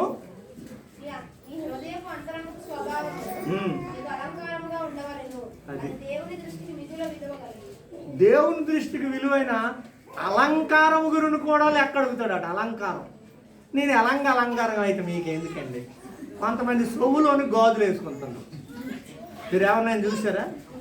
అమ్మా ఎవరో సొవ్వులు చూపించండి. మీరు ఎవరైనా సొవ్వులు గాజులు అంటే చేతికి వేసుకున్నంత సొవ్వులు వేసుకుంటారు. ఈ సొవ్వులకి ఎలాంటివో ముక్కులకి అలాంటివే. ఈ ముక్కులకి ఎలాంటో సారీ కూడా అలాంటిదే, అలాంటి చెప్పులు. అబ్బా అబ్బా, నువ్వు ఎక్కడికి షూటింగ్కి వచ్చావా? హీరోయిన్ ఏంటి? ఏమండి, నువ్వు హీరోయిన్ లేదంటే సీరియల్లో యాక్షన్ చేస్తావా? ఇది ఒక పెద్ద డ్రామా కంపెనీ అయిపోతుంది లోకంలో. అన్నిటికీ షూట్ కరెక్ట్గా సరిపోయింది, దానికి సహా సరిపోయింది. అంత బాగుంది. ఆ మెడలో మా నకిలేదు బాగా పెట్టావు, కానీ ముక్కుకే చిన్నది అయిపోయింది, అమ్మ కొంచెం పెద్ద అయిపోతుంది. నీ అలంకారమును బట్టి కూడా లెక్క అడుగుతాడు వాడు, జాగ్రత్త. చాలా మందికి తెలియక ఇంకా అలంకరణలు పెట్టుకుంటున్నారు. అది తెలిసిన వాళ్ళు బాగా పెంటుకోస్టోళ్ళకి బాగా తెలిసిపోయింది, మొత్తం తీసి పారేశాడు అంతే. అందుకే ప్రపంచం మంచి బలంగా ఉంటుంది పెంటుకోస్ట్ అనేసరికి. చచ్చిపోతామంటే దేవుడు చచ్చిపోతారు వాళ్ళు, ఇంకంతే. ఏమైనా అయిపోతారు, అన్నీ వదిలిపెట్టేస్తారు. ఆఫ్టర్ ఈ బంగారం మాకేమాత్రం అక్కర్లేదు అనేస్తారు అంతే. అర్థమైందా? అలంకారం బట్టి కూడా తీర్పు తీరుస్తాడట. వాస్తవానికి అలంకారం పెట్టుకోవచ్చు, పెట్టుకోవాలి. ఎవరు? ఉదాహరణకి ఒక ఆమె లక్ష్మీదేవి భక్తురాలు అనుకుందాం, ఆవిడని ఇక్కడ పెడతారు. లక్ష్మీదేవి అనుకుంటుంది, ఎప్పుడు చూశారు మీరు? చూడలేదా? సరస్వతీదేవి, దుర్గా తల్లి చూసారా లేదా? వాళ్ళని నమ్ముకునే వాళ్ళు అలాగే ఉండాలనుకోవడం తప్పు లేదు, అది రైట్. ఒకవేళ వాళ్ళని నమ్ముకున్న వాళ్ళు ఎవరైనా అలాగ లేకపోతే నేను అడుగుతాను, సరస్వతీదేవి పట్టు చీర కట్టిందమ్మా, సరస్వతీదేవి మెడ నిండా బంగారం ఉంది, నువ్వెందుకు పెట్టుకోలేదు? నువ్వు భక్తురాలు కాదు మా ఆయన, నేనే చెప్తాను. కానీ నువ్వు నమ్ముకున్నది ఎవరు? యేసు ప్రభు అని. మరి యేసు ప్రభు పురుషుడు కదండి, ఆయనకి ఎందుకు అలంకారము అనుకుంటారేమో. మరి యేసు ప్రభుని కనింది ఎవరు? మరి మరియమ్మను పోలి నడవచ్చు కదా. ఆర్షమ్మలు నోరుకి తిట్టేస్తారు. పాప ఆయనకి తెలియదేమో, మరియమ్మ పొట్టుకు పెడతారు. ఆ అమ్మ దగ్గర ఏమి ఉండదు, ఈ అమ్మ దగ్గర అన్నీ ఉంటాయి. మళ్ళీ నీళ్ళు అంటారు, మా కలటి పెట్టింపులు ఏమీ ఉండవు. నీకు సిగ్గు ఉందా లేదా? ఒక ఆవిడ నిలగండి, నీకు సిగ్గు ఉందా లేదా? మీ ఇంట్లో ఎందుకంటే మరి ఏమన్నా పెట్టాను. ఆవిడ మెడలో ఉందా లేదు, ముక్కులో ఉందా లేదు, చెవులో ఉందా లేదు, వడ్డాను ఉందా లేదు, మట్టిలు ఉన్నాయి లేదు. మరి ఆవిడకి ఏమీ లేవమ్మా, ఆవిడ చూడడానికి పండుగడికి ఎందుకు పారిపోతాం? బుర్ర ఉందా లేదా? మరి మీరు అందరూ మరి అమ్మను పోలే నడవాలనుకోలేదా? యేసు ప్రభు వారిని కనాలనుకోలేదా? ఏమైనా మనకు శిశువు పుట్టెను అంటే మరి అమ్మకు పుట్టెను కాదు, మనకు పుట్టెను. ఈ రోజుల్లో పురుషులకు కూడా కొన్ని అలంకారాలు కొత్తగా వస్తున్నాయి కదండి. 2 డేస్ 3 డేస్ ఏదేదో బ్యాండ్, ఫ్రెండ్షిప్ బ్యాండ్ ఒకటి, రబ్బర్ బ్యాండ్ ఒకటి, ఎనప్ బ్యాండ్ ఒకటి, మట్టి బ్యాండ్ ఒకటి, ఇంకెన్ని బ్యాండ్లు వస్తాయో తెలియదు. ఎవరు చెప్తారండి అలంకారం? క్లియర్గా చెప్పాడు అక్కడ. మళ్ళీ చదవండి అన్నమాట, అర్థం కాలేదేమో. సాధువైనట్టు మృదువైనట్టు నైనా గుణము అనే అక్షయ అలంకారము మీ హృదయపు అంతరంగ స్వభావము మీకు అలంకారం. నీ అలంకారం ఏదో చెప్పాడు, ఏది ఉండకూడదో చెప్పేశాడు. కానీ నువ్వు చెప్పితే చెప్పుకో, నువ్వు ఏది ఉండకూడదు అంటావు అది మేము ఉంచుతాము, ఏది ఉంచాలంటావు మేము తీసేస్తాం అంటున్నారు ఈనాడు క్రైస్తవులు, స్త్రీలు, పురుషులు. పురుషుల అలంకారం ఒకడేమో గబ్బర్ సింగ్ కటింగ్ అంటాడు, ఇంకోడేమో రజనీకాంత్ కటింగ్ అంటాడు, ఇంకోడేమో అబ్బాస్ కటింగ్, ఇంకోటి బొబ్బాస్ కటింగ్. ఇదేంటో ఈ కటింగ్ అంటే అందులో అల్లు అర్జున్ అదే కటింగ్. ఆడ అల్లు అర్జున్, నువ్వు అల్లు అర్జున్ కాదు కదా. సిగ్గు లేదు, ఒక తండ్రికి పుట్టి ఇంకోటి పేరు చెప్పుకుంటున్నావు అంటే నీ తండ్రికి ఎంత అవమానం. నీ తండ్రి కొడుకులాగా నువ్వు ఉండు, ఎవరిలో నువ్వు ఉండగా అంటే నీ తల్లిదండ్రులు నువ్వు అవమానపరిచేసావని నేను అర్థం. చాలా మందికి తెలియదు. నీకులాగా నువ్వు ఉండంతే. నీ అలంకారం బట్టి తీర్పులో దేవుడు నిన్ను లెక్కడుగుతాడమ్మా, జాగ్రత్త. ఇక్కడ నుండి అలంకారం వద్దు. సాధువైనట్టు మృదు అంటే సాధువు, మృదువు అనే గుణము అనే అలంకారం మీకు ఉండాలి. అది దేవుని దృష్టికి ఏమనుందో అది దేవుని దృష్టికి అబ్బా, దేవుని దృష్టికి విలువైన అలంకారం అది. బంగారం పెట్టుకోవడం, వజ్రాలు తగిలించుకోవడం, నల్ల పూసలు పెట్టుకోవడం, ఎర్ర పూసలు తగిలించుకోవడం మనుషుల దృష్టికి విలువ ఇది. అంటే మనుషుల దృష్టిలో నేనంటే ఏంటో తెలుసా అని మనుషులకు చూపించుకుంటున్నావు నువ్వు ఒక వేశ్యలాగా. కానీ దేవునికి చూపించుకోవాల్సింది ఏంటో తెలుసా? చదివారు కదా, గుణము గుణము గుణము గుణము అనే అలంకారం ఆయన చూస్తున్నాడు. అక్కడ శారాన్ని ఎగ్జాంపుల్ ఇచ్చాడండి. ఆ పై భాగాల్లో చదివితే ఇక్కడ వద్దు కానీ తర్వాత చూసారా? కొంచెం చదవండి. అటువలే పూర్వము దేవుని ఆశ్రయించిన పరిశుద్ధ స్త్రీలను తమ పురుషులకు లోబడి ఉండుట చేత, అబ్బా, పురుషులకు లోబడమే అలంకారపడ్డ. హల్లెలూయా. అర్థమైందండి. ఆ ప్రకారముగా శారా అబ్రహాముని యజమానుడా అని పిలుచుచు అతనికి, అదేనండి ఆవిడ అలంకారం. భర్తనేమో ఒరే గిరే అంటావు, భర్త ఏమో 150 రూపాయల ప్యాంటు 100 రూపాయల షర్ట్ వేసుకుని పక్కన 5,000 చీర కడతావు. సిగ్గులేదు నీకు? నీకంటే నీ భర్త కాస్ట్లీగా ఉండాలి. ఎందుకంటే కష్టపడి తెచ్చినాడు అతను. మన ప్రాంత సామె సరిపోయింది. కష్టపడినోడికి గుండెకాయలు అన్నట్టు అయిపోయి కరెక్ట్గా అండి. మరి ఎవరు బైబిల్ బాగా చదివారు కానీ వారాలకు అక్కడ తీసుకొచ్చలేదు. నా భర్త నాకంటే గొప్పగా ఉండాలని ఎప్పుడైనా కోరుకున్నారండి? ఏ పిల్లలైనా నా తండ్రి నాకంటే గొప్పగా ఉండాలి. మా పిల్లలు కోరుతారండి, డాడీ మీరు వాక్యం చెప్తారు కదా, మంచి బట్టలు వేసుకోండి. నిన్న నార్మల్ బట్టలు వేసుకొని వెళ్ళాను, మామూలు బట్టలే. ప్రసన్న కుమార్ గారు సూపర్ ఉన్నాయి పాస్ గారు అంటే, పాప కొనిందండి షర్ట్, బాబు కొన్నాడంటే. అదేంటి వాళ్ళు మీకు కొనడం అంటే, వాళ్ళు వేసుకోండి అదేనంటే నాకు నేను ఎప్పుడు ఏం కోరుకోలేదు, వీళ్ళు భర్తలు వేసుకున్నారండి. ఎవరైనా కోరుకుంటున్నారండి నా తల్లిదండ్రులు నాకంటే బాగుండాలి, నా భర్త నాకంటే బాగుండాలి. అలాగే ఎప్పుడైతే నీకు వస్తుందో అటు నుండి కూడా అదే ఆన్సర్ వస్తుంది. నా పిల్లలు బాగుంటారు, నా భార్య నేను ఎలా ఉండినా పర్వాలేదు. భర్తనేమో ఒక పని మనిషి లాగా, భార్య ఏమో మేడం గారి లాగా. ఆవిడ సెలవు పట్టుకొని ఊపుకొని వెళ్ళిపోతుంటే ఈయన బ్యాగలు పట్టుకొని వెళ్తాయి. ఎంత సిగ్గేస్తుందండి, సిగ్గే ఇదా? ఇతరులో ఎవడో స్టైల్గా ప్యాంట్ షర్ట్ వేసుకొని వచ్చారు, అది చూస్తావా? ఎందుకంటే ఈడు ఎలా కనబడతాడు, పని మనిషిలా కనబడతాడు, ఆడేమో వాంకలా కనబడతాడు. అది చెడిపోవడానికి ఒక అవకాశం. జాగ్రత్త. మన అలంకారమును బట్టి కూడా దేవుడు ఎక్కడ అడుగుతాడమ్మా, ఎంత వెండి బంగారం ఉందో నెక్స్ట్ వీక్ కల్ తీసుకొచ్చేయండి, మందిరికి కట్టేద్దాం. హల్లెలూయా. ఇప్పటికే ఆల్రెడీగా మందిరం పని కోసం కొన్ని వస్తువులు కొన్నారు, ఉన్నాయి, పేర్లు చెప్పొద్దు అన్నారు. ఒకరిది ఉంగరం ఉంది, పట్టీలు ఉన్నాయి, కొన్ని వస్తువులు ఉన్నాయి మందిరం పని కోసం. పేర్లు చెప్పకండి పాస్టర్ గారు అన్నారు కాబట్టి చెప్పలేదు. ఫైనల్లో ఆ వస్తువులు మీకు చూపెడతాను. నాకు ఇది వద్దండి, దేవుడి పని కోసం నేను మన సంకల్పం ఇచ్చేయి. వెండి నాది, బంగారం నాదని ఆ హగ్గయిలో ఆయనే అన్నాడు. అలాంటివి ఏమన్నా ఆయనకి ఇచ్చే, మనకొద్దు, మనకు ఆయన ఉంటే చాలు. అలాగనుకున్నోలే పాడండి, నువ్వు ఉంటే నాకు చాలు యేసయ్యని. లేను నా పాట పాడకండి, బంగారం ఉంటే చాలు యేసయ్య, వెండి ఉంటే చాలు యేసయ్య అని పాడండి. నువ్వుంటే నాకు చాలు యేసయ్య పాట పాడుతో ఇంటి దగ్గరికి వెళ్ళి మీ ఆయన్ని శుభ్రం నలగొట్టేసి అది కొన్నది 2 రూపాయలు నువ్వు కొంటావా లేదో కన్నారు ఇంటికి వెళ్ళిపోతా. ఈ గొడవలో అల్లారు చూసారా? నేను ఆ ఊరిలో విన్నాను, అన్నీ కొన్నాడట, నచ్చిన స్పూన్ కొనలేదని విడాకుకి రెడీ అయింది.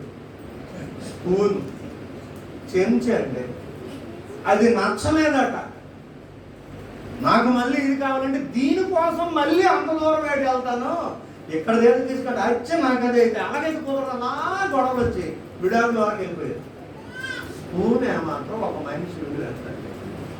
అమ్మ స్పూన్ల కోసం మీ భర్తను వదులుకోవద్దు, వాళ్ళు బలు తేలేదని మీరు భార్యను వదులుకోకండి. ఆయన జాగ్రత్త.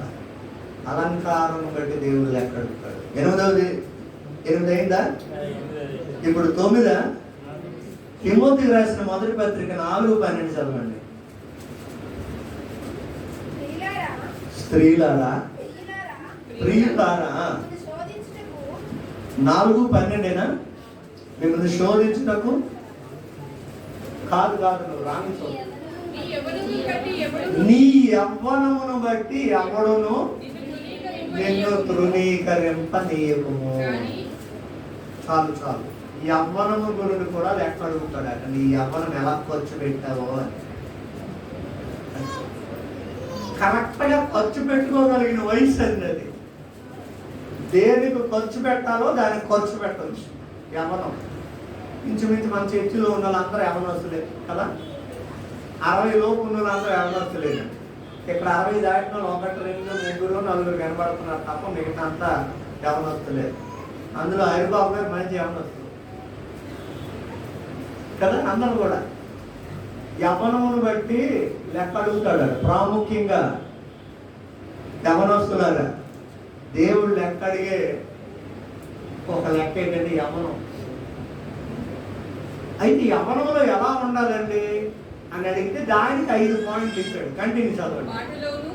నీ యవ్వనమును బట్టి ఎవరో నన్ను తృణీకరించకుండా చూసుకో కానీ మాటలో, ప్రవర్తనలో, ప్రేమలో, విశ్వాసంలో, పవిత్రతలో విశ్వాసులకు మాదిరిగా ఉంటుంది.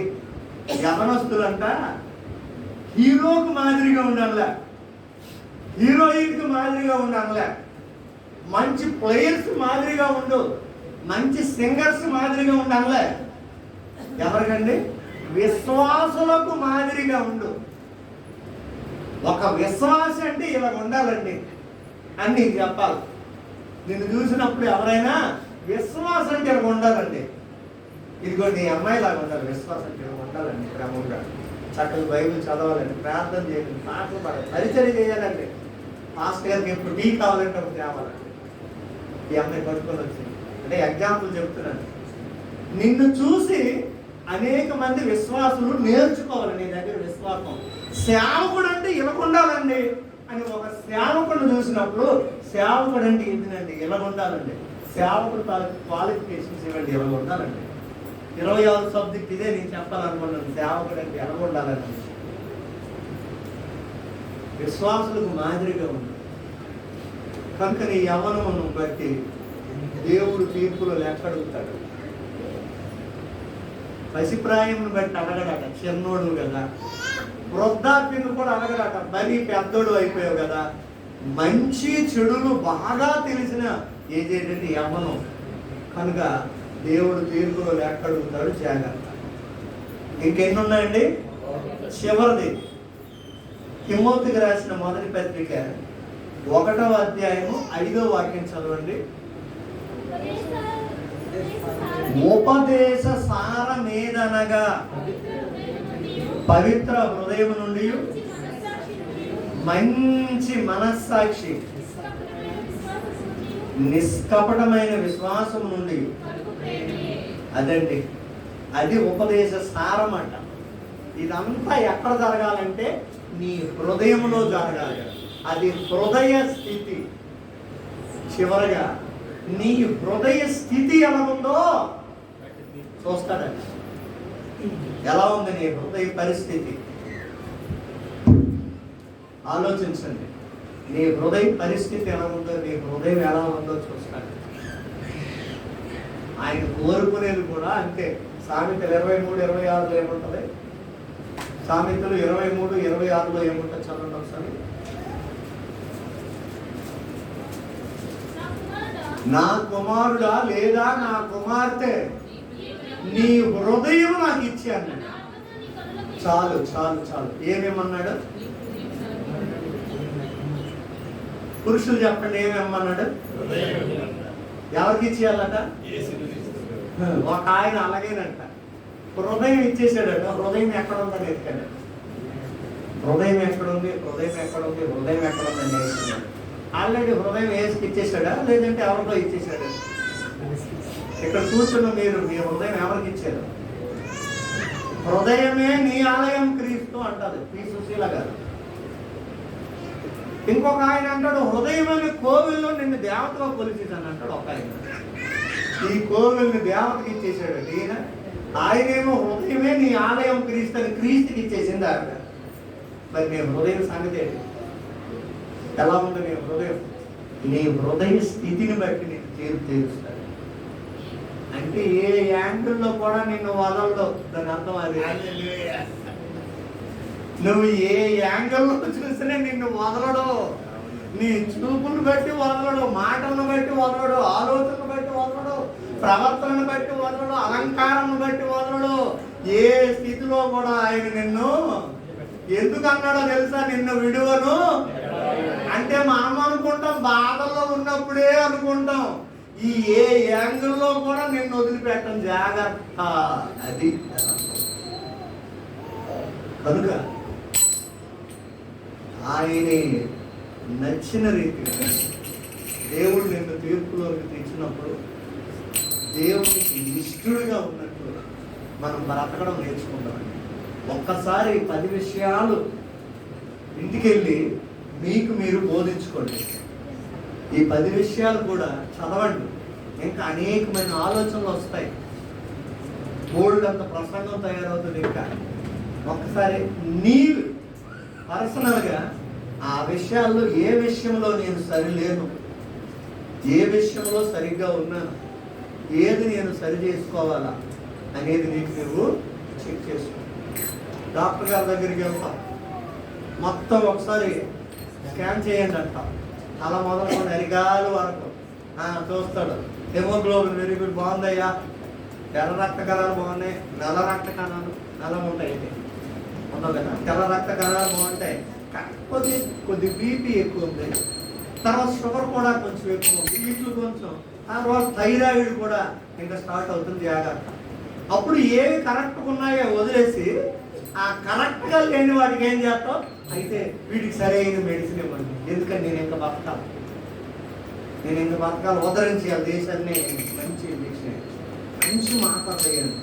ఇంకా కొంతమందికి ఎంతైనా ఖర్చు లేదు, పర్లేదంటే దొరికిపోయాడు రా మనకు అనుకుంటున్నాడు. అందుకని 5-6 షాపులు తిప్పించినండి మందులు రాస్తాడు. నువ్వు వెళ్ళేలాగా 5-6 షాపులకి నువ్వు ఫోన్ చేసేస్తాడు. మావాడు వస్తున్నాడు, పర్లేదు ఒక 10,000 అక్కడ రాయండి, మీరు ఒక 15,000 రాయండి, తర్వాత దశంభాగం నాకు ఇచ్చిదిలేండి అని వాళ్ళు మాట్లాడుకుంటారు. మీకు తెలియదేమో, ఒక ఆర్ఎంపీ డాక్టర్ గారు నేను తెలుసుకున్నాను ఈ విషయం.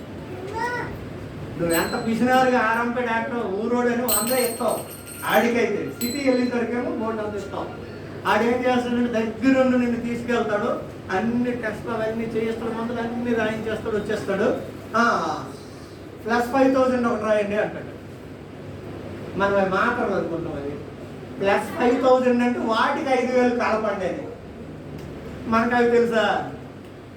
మెటసిన్, ఇంకేంటి ఎనాల్జిన్, +5,000 ఇవన్నీ సరికి మనం ఏదో తెలియదు. ఒక పాస్టర్ గారు అండి డాక్టర్ నాకు తెలుసు చెప్పాడు, ఇవన్నీ అయిపోతే మొత్తం డబ్బులన్నీ అక్కడ చెల్లించేస్తాం, మనం వచ్చేస్తాం. ఏం బాబు మొత్తం అన్నీ గుర్తున్నాయి కదంటే, అయ్యో కొన్ని ఇది మర్చిపోనంటే, సరే ఒక్క నిమిషం ఉండయ్యా నీతో ఇదే బాధ అడిగేసి వస్తానని. ఎందుకు వెళ్తాడు? ఆ +5,000 కోసం. ఆ +5,000 ఒక 500 అటు కొట్టేసి ఇవన్నీ గుర్తున్నాయి పదాలు. ఆ పాస్టర్ గారు నాకు అన్నారు, అదేంటి సార్ అలా చేశారంటే, వీళ్ళు మామూలుగా ఎవరంటే, ఎందుకంటే నేను ఆరంభ డాక్టర్ కదా, టౌన్లో డాక్టర్ 500 ఫీజు ఇస్తాను, నాకేం 5 రూపాయలు చేతిలో పెడతారు పాస్టర్ గారు. మరి ఇది ఎలా తీసుకోవాలి? అందుకే +5,000 చూసారంటే ఎంత ఘోరం. వైద్య రంగం ఇలా ఉంది. కాబట్టి దేవుడు అన్ని యాంగిల్లో నిన్ను తీర్పు తీరుస్తాడు, చూస్తున్నాడు. ఏ విషయంలో సరిగా లేవో సరి చేసుకో, ఏ విషయంలో సరిగా ఉన్నావో ఆ సరిగా ఉన్న స్థితిని పడిపోకుండా జాగ్రత్తగా చేసుకో. దేవుడి మాటలు దీవించును గాక. మ్యారేజ్ డే ఒక దినం దాటే మన దయాకిరీటం ఇచ్చారు. ఈరోజు సౌజన్యం రాజేష్ వారిని దీవించుతాను. వారి జీవితంలో మంచి ఫలములు కుమారులు తెచ్చుకుని మీకు వందనాలు, ఆశీర్వదించండి. ఇదిగో వారికి ఇచ్చిన పెద్ద కుమారుడు బర్త్డే నిన్నను ప్రభు మరొక నూతన దయా కిరీటం ఇచ్చు అందును బట్టి స్తోత్రాలు. అలాగే 21 ఒక నూతన దయా కిరీటం పొంది మరొక సంవత్సరం దాటి నీ కుమార్తె తన జ్ఞాపకం చేసుకుని ఇంకా ఆయుష్ను పొడిగించు.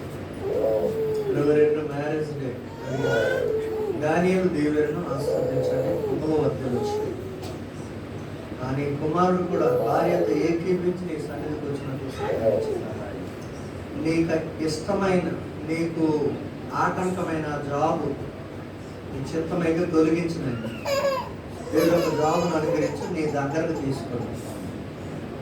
ప్రతి ఆదివారం ఆరాధనకు వచ్చే జాబు నీ కుమారుడికి ఇవ్వండి. అలాగే ఇక్కడ ఉన్న ఎవరికైనా నీ సన్నిధికి ఆటంకపరిచేది ఏది మాకొద్దు, అది అంత విలువైందైనా మాకొద్దు, ఘనమైందైనా వద్దు, నీ సన్నిధికి ఆటంకం లేనిది ఇవ్వండి ప్రభా. ఎన్ని ఆటంకము దాన్ని దాటుకు రాగలిగిన విశ్వాసాన్ని ఇవ్వండి. మీరే కార్యాలు జరిగించి మీరు మహిమపూర్వకం ఈ వారంలో జరగబోయే కార్యాలన్నీ మీ చేతులకు అప్పగించుకోండి. క్రీస్తు యేసు పరిశుద్ధ నామములో ఈ ప్రార్థన మీకు అప్పగిస్తున్నాం తండ్రి. ఆమేన్. పరిశుద్ధులైన తండ్రి, ప్రేమ నమ్మకం కలిగిన ప్రభువా, శ్రీమంతుడ గొప్ప దేవా, స్తోత్రాలు. ఈ ఉదయకాల వేళలో ఈ విడలమైన మేము మీ సన్నిధిలో చేరి మీ నామాన్ని స్తుతించి గణపరిచి కొనియాడడానికి ధన్యతను బట్టి స్తోత్రాలు. ఇశ్రాయేలు కాపరి మా ప్రార్థన ఆలకించండి. నీకు తప్ప మాకు ఈ లోకంలో ఎవరున్నారు? ఎవరితో చెప్పినా మా జీవితాలు ఏమీ కూడా ప్రయోజనం ఉండవు. ప్రియ తండ్రి, నీతో చెప్తూ ఉన్నాం. మా ప్రార్థన మీరు ఆలకించి ప్రతి సమస్యను మీ శక్తిగా నామని విడిపించండి. దోషంజండి రాజేష్ గారితో ప్రార్థన చేస్తున్నాం. వారి కుటుంబంలో ప్రతి పరిస్థితులు ప్రత్యేక రాజేష్ గారిని మీరు దర్శించండి. ప్రతి పరిస్థితులు విడిపించండి, కార్యం చేయండి. మీ కొరకు నమ్మకమైన విడలుగా ఉండడానికి సహాయం తెచ్చండి. వారు వెళ్తున్న సమస్త పెళ్లి చోట్లలోనే భద్రత ఇవ్వండి. ఇదిగో ఒప్పిలో తన యొక్క స్నేహితుల కొరకు ఆయన ప్రార్థన రిక్వెస్ట్గా చెప్పి ఉన్నాడు. మృతులు సైతము సజీవులుగా న్యాయతి సమర్థుడా, మీకు అసాధ్యం అంటూ ఈ లోకంలో ఏదైనా ఉన్నా? కొన్నిసార్లు మా జీవితాల్లో బుద్ధి రావాలనే కొన్ని పరిస్థితులు మీరు అనుమతిస్తారు. మీరు అనుమతించకుండా మానవ జీవితాల్లో నాయన కుటుంబం పరిపూర్ణంగా నీలోనికి వచ్చి నీ మీద ఆధారపడి నిన్ను మహిమపరిచి నీ సన్నిధిలో సాక్ష్యం చెప్పే రీతిగా తీర్చిదిద్దండి. 26వ తేదీ జరగబోతున్న సేవకుల సదస్సులో ప్రభు ఆత్మ కార్యం చేయండి. మీ నామానికి మహిమ తెచ్చుకోండి. 27వ తేదీ జరగబోతున్న పరీక్షల్లో ప్రభు దిన వాతావరణం సమస్తము నీ ఆధీనంలో స్వాధీనం ఉంచుకోండి. సమస్తము నీ నామ మహిమార్థము నాయన మర్యాదగా క్రమంగా జరగడానికి ఏ విధమైన తొందరపాట్లు లేకుండా కార్యం చేయండి. ఆర్థికపరమైన ప్రతి లోటును మీ శక్తిగా నామంలో విడిపించండి. ఆ కుటుంబాన్ని మీరు భద్రపరచండి. అలాగే 28వ తేదీన మీ కుమారుడు శాంసన్ తన తండ్రి ఆయన ఈ లోకాన్ని విడిచి నీ సన్నిధికి చేరి సంవత్సరం అవుతూ ఉండగా నీతిమంతులు జ్ఞాపకం చేసుకుంటూ ఆశీర్వాదకరమైన మాటను బట్టి స్తోత్రాలు. ఆ దినం జరగబోతున్న కూటమిలో ప్రభా ఈ దాసుల్ని మీరు ఓడుకోనండి. మాకు ఏమి తెలియచేయాలనే ఆలోచన ఉందో తెలియజేయండి, కృప చూపించండి. మీ నామానికి మహిమ తెచ్చుకోండి. సంఘంలో ఉన్న యవనస్తులైన బిడ్డలకి మీ కొరకు ప్రార్థన చేస్తున్నాను. వారి యవన కాలంలో మీ కొరకు సాక్షులుగా నిలబెట్టమని అడుగుతున్నాను. వారి ప్రతి అవసరం దాటించండి. మీ నామ మహిమార్థం ఉంచండి. వారు చదువుతున్న చదువులో జ్ఞానాన్ని జ్ఞాపక శక్తిని ఇవ్వండి. ప్రయోజకులుగా తీర్చిదిద్దండి. ఇంకో సోదరునైనా శుక్రవారం ప్రయాణమై వెళ్తుండగా తన కుమారుణ్ణి ఇదిగో తండ్రి నూతన విద్యాభ్యాసం కొరకు తీసుకెళ్తుండగా నీ భద్రతనివ్వండి. అతడు పోవు చోటునల్లా ఎక్కువ అతను కాపాడుచున్నాడని మాటను బట్టి ఉన్నారు. తల్లిదండ్రులు దూరంగా ఉన్నారేమో ఆందోళన ఏ క్షణంలో పొందకుండా నీకున్న వాటి పరిపూర్ణమైన దైవంకే ఉండి తల్లిదండ్రులు ఏదైతే ఆశిస్తున్నారో అది నెరవేర్చడానికి ప్రభావం కృపలో బలపరచండి. దూర ప్రాంతంలో ఉంటున్న అభిషేకం జ్ఞాపకం చేసుకొని తన స్నేహితులు అక్కడ ఉన్న నాయన క్యాంపస్లో ఉన్న ప్రతి వారు కూడా జ్ఞాపకం చేసుకోండి. నీ ప్రియకుమారిని బలమైన సాధనంగా సాక్షిగా తీర్చిదిద్దండి. నీ మీద దృష్టించి నీకు ఆలోచన చెప్తాను, నీవు నడవలసిన మార్గాన్ని నీకు బోధిస్తానని అభయమిచ్చిన తండ్రి కృప చూపించాను. మనుషులైతే దూరం ఉండొచ్చు, నీవైతే సమీపంగా ఉన్నావు. ప్రతి క్షణం నీ వైపు చూడగలిగిన రీతిగా తీర్చిదిద్దండి. నాయన సంఘంలో ఉన్న అనేక మంది ఆర్థికపరమైన ఇబ్బందుల్లో ఉన్నారు. నాయన ఆర్థికపరమైన ప్రతి ఇబ్బందిని విడిపించండి. నాయన చేయుచున్న వ్యాపారాలు, చేయుచున్న డ్యూటీస్, చేయుచున్న ప్రతి దాన్ని కూడా మీరు ఆశీర్వదించండి. నాయన అనేక మంది గృహాల కొరకు నాయన ఇదిగో ఇంటి స్థలం వచ్చిన సకాలంలో ఆ యొక్క గృహాలు పూర్తి చేయడానికి ఆర్థికపరమైన లోటుల నుండి విడిపించండి. అనేక మంది నీ ప్రియబడిలో మీరు వారికి అప్పగించిన డ్యూటీలో నమ్మకంగా ఉండడానికి సహాయం దయచేయండి. తన పనిలో నిపుణ్యత గలవాడు సూసతగా అలుపుల దగ్గరికి కాదు కానీ రాజుల దగ్గరికి తేబడతారని మాటను బట్టి స్తోత్రాలు. వారు నిలుచున్న ప్రతి ప్రయాణంలో, వారు చేస్తున్న ప్రతి దారిలో నీ దాసుడు దావీదు ప్రకారము నీవు నాకు నా చేతులకు యుద్ధమును, నా ఏలుకు పోరాటము నేర్పి ఉన్నాడని మాటను బట్టి స్తోత్రాలు. ప్రతి యోగ్యత నీ ప్రియ బిడ్డలు దయచేయండి. నాయన ఎంతో మంది బలహీనులుగా ఉన్నారు. మీ గాయపడిన నష్టాల చేత మీరు ముట్టండి. నానాటికి సంఘాన్ని అభివృద్ధిపరచండి. నూతన ఆత్మను దయచేయండి, ఉన్నాత్మను బలపరచండి. ఆనాడు ఇశ్రాయేలు ప్రజలకు రాత్రి వేళ అగ్ని స్తంభంగాను, పగటి వేళ మేఘస్తంభంగా ఉండి ఏ విధంగా అయితే నడిపించాలో, ఇదిగో నీ సన్నిధాన్ని విడిచి మా పనులకు మా గృహాలకు వెళ్తూ ఉన్నాం. మరలా కలుసుకున్నంత వరకు నీ సన్నిధి సహాయించండి, ప్రభు చూపు కనికరించమని. మీరీ ఘనత, మహిమ, ప్రభావం ఉందండి. ప్రతి వ్యక్తిని కూడా మీరు దర్శించండి.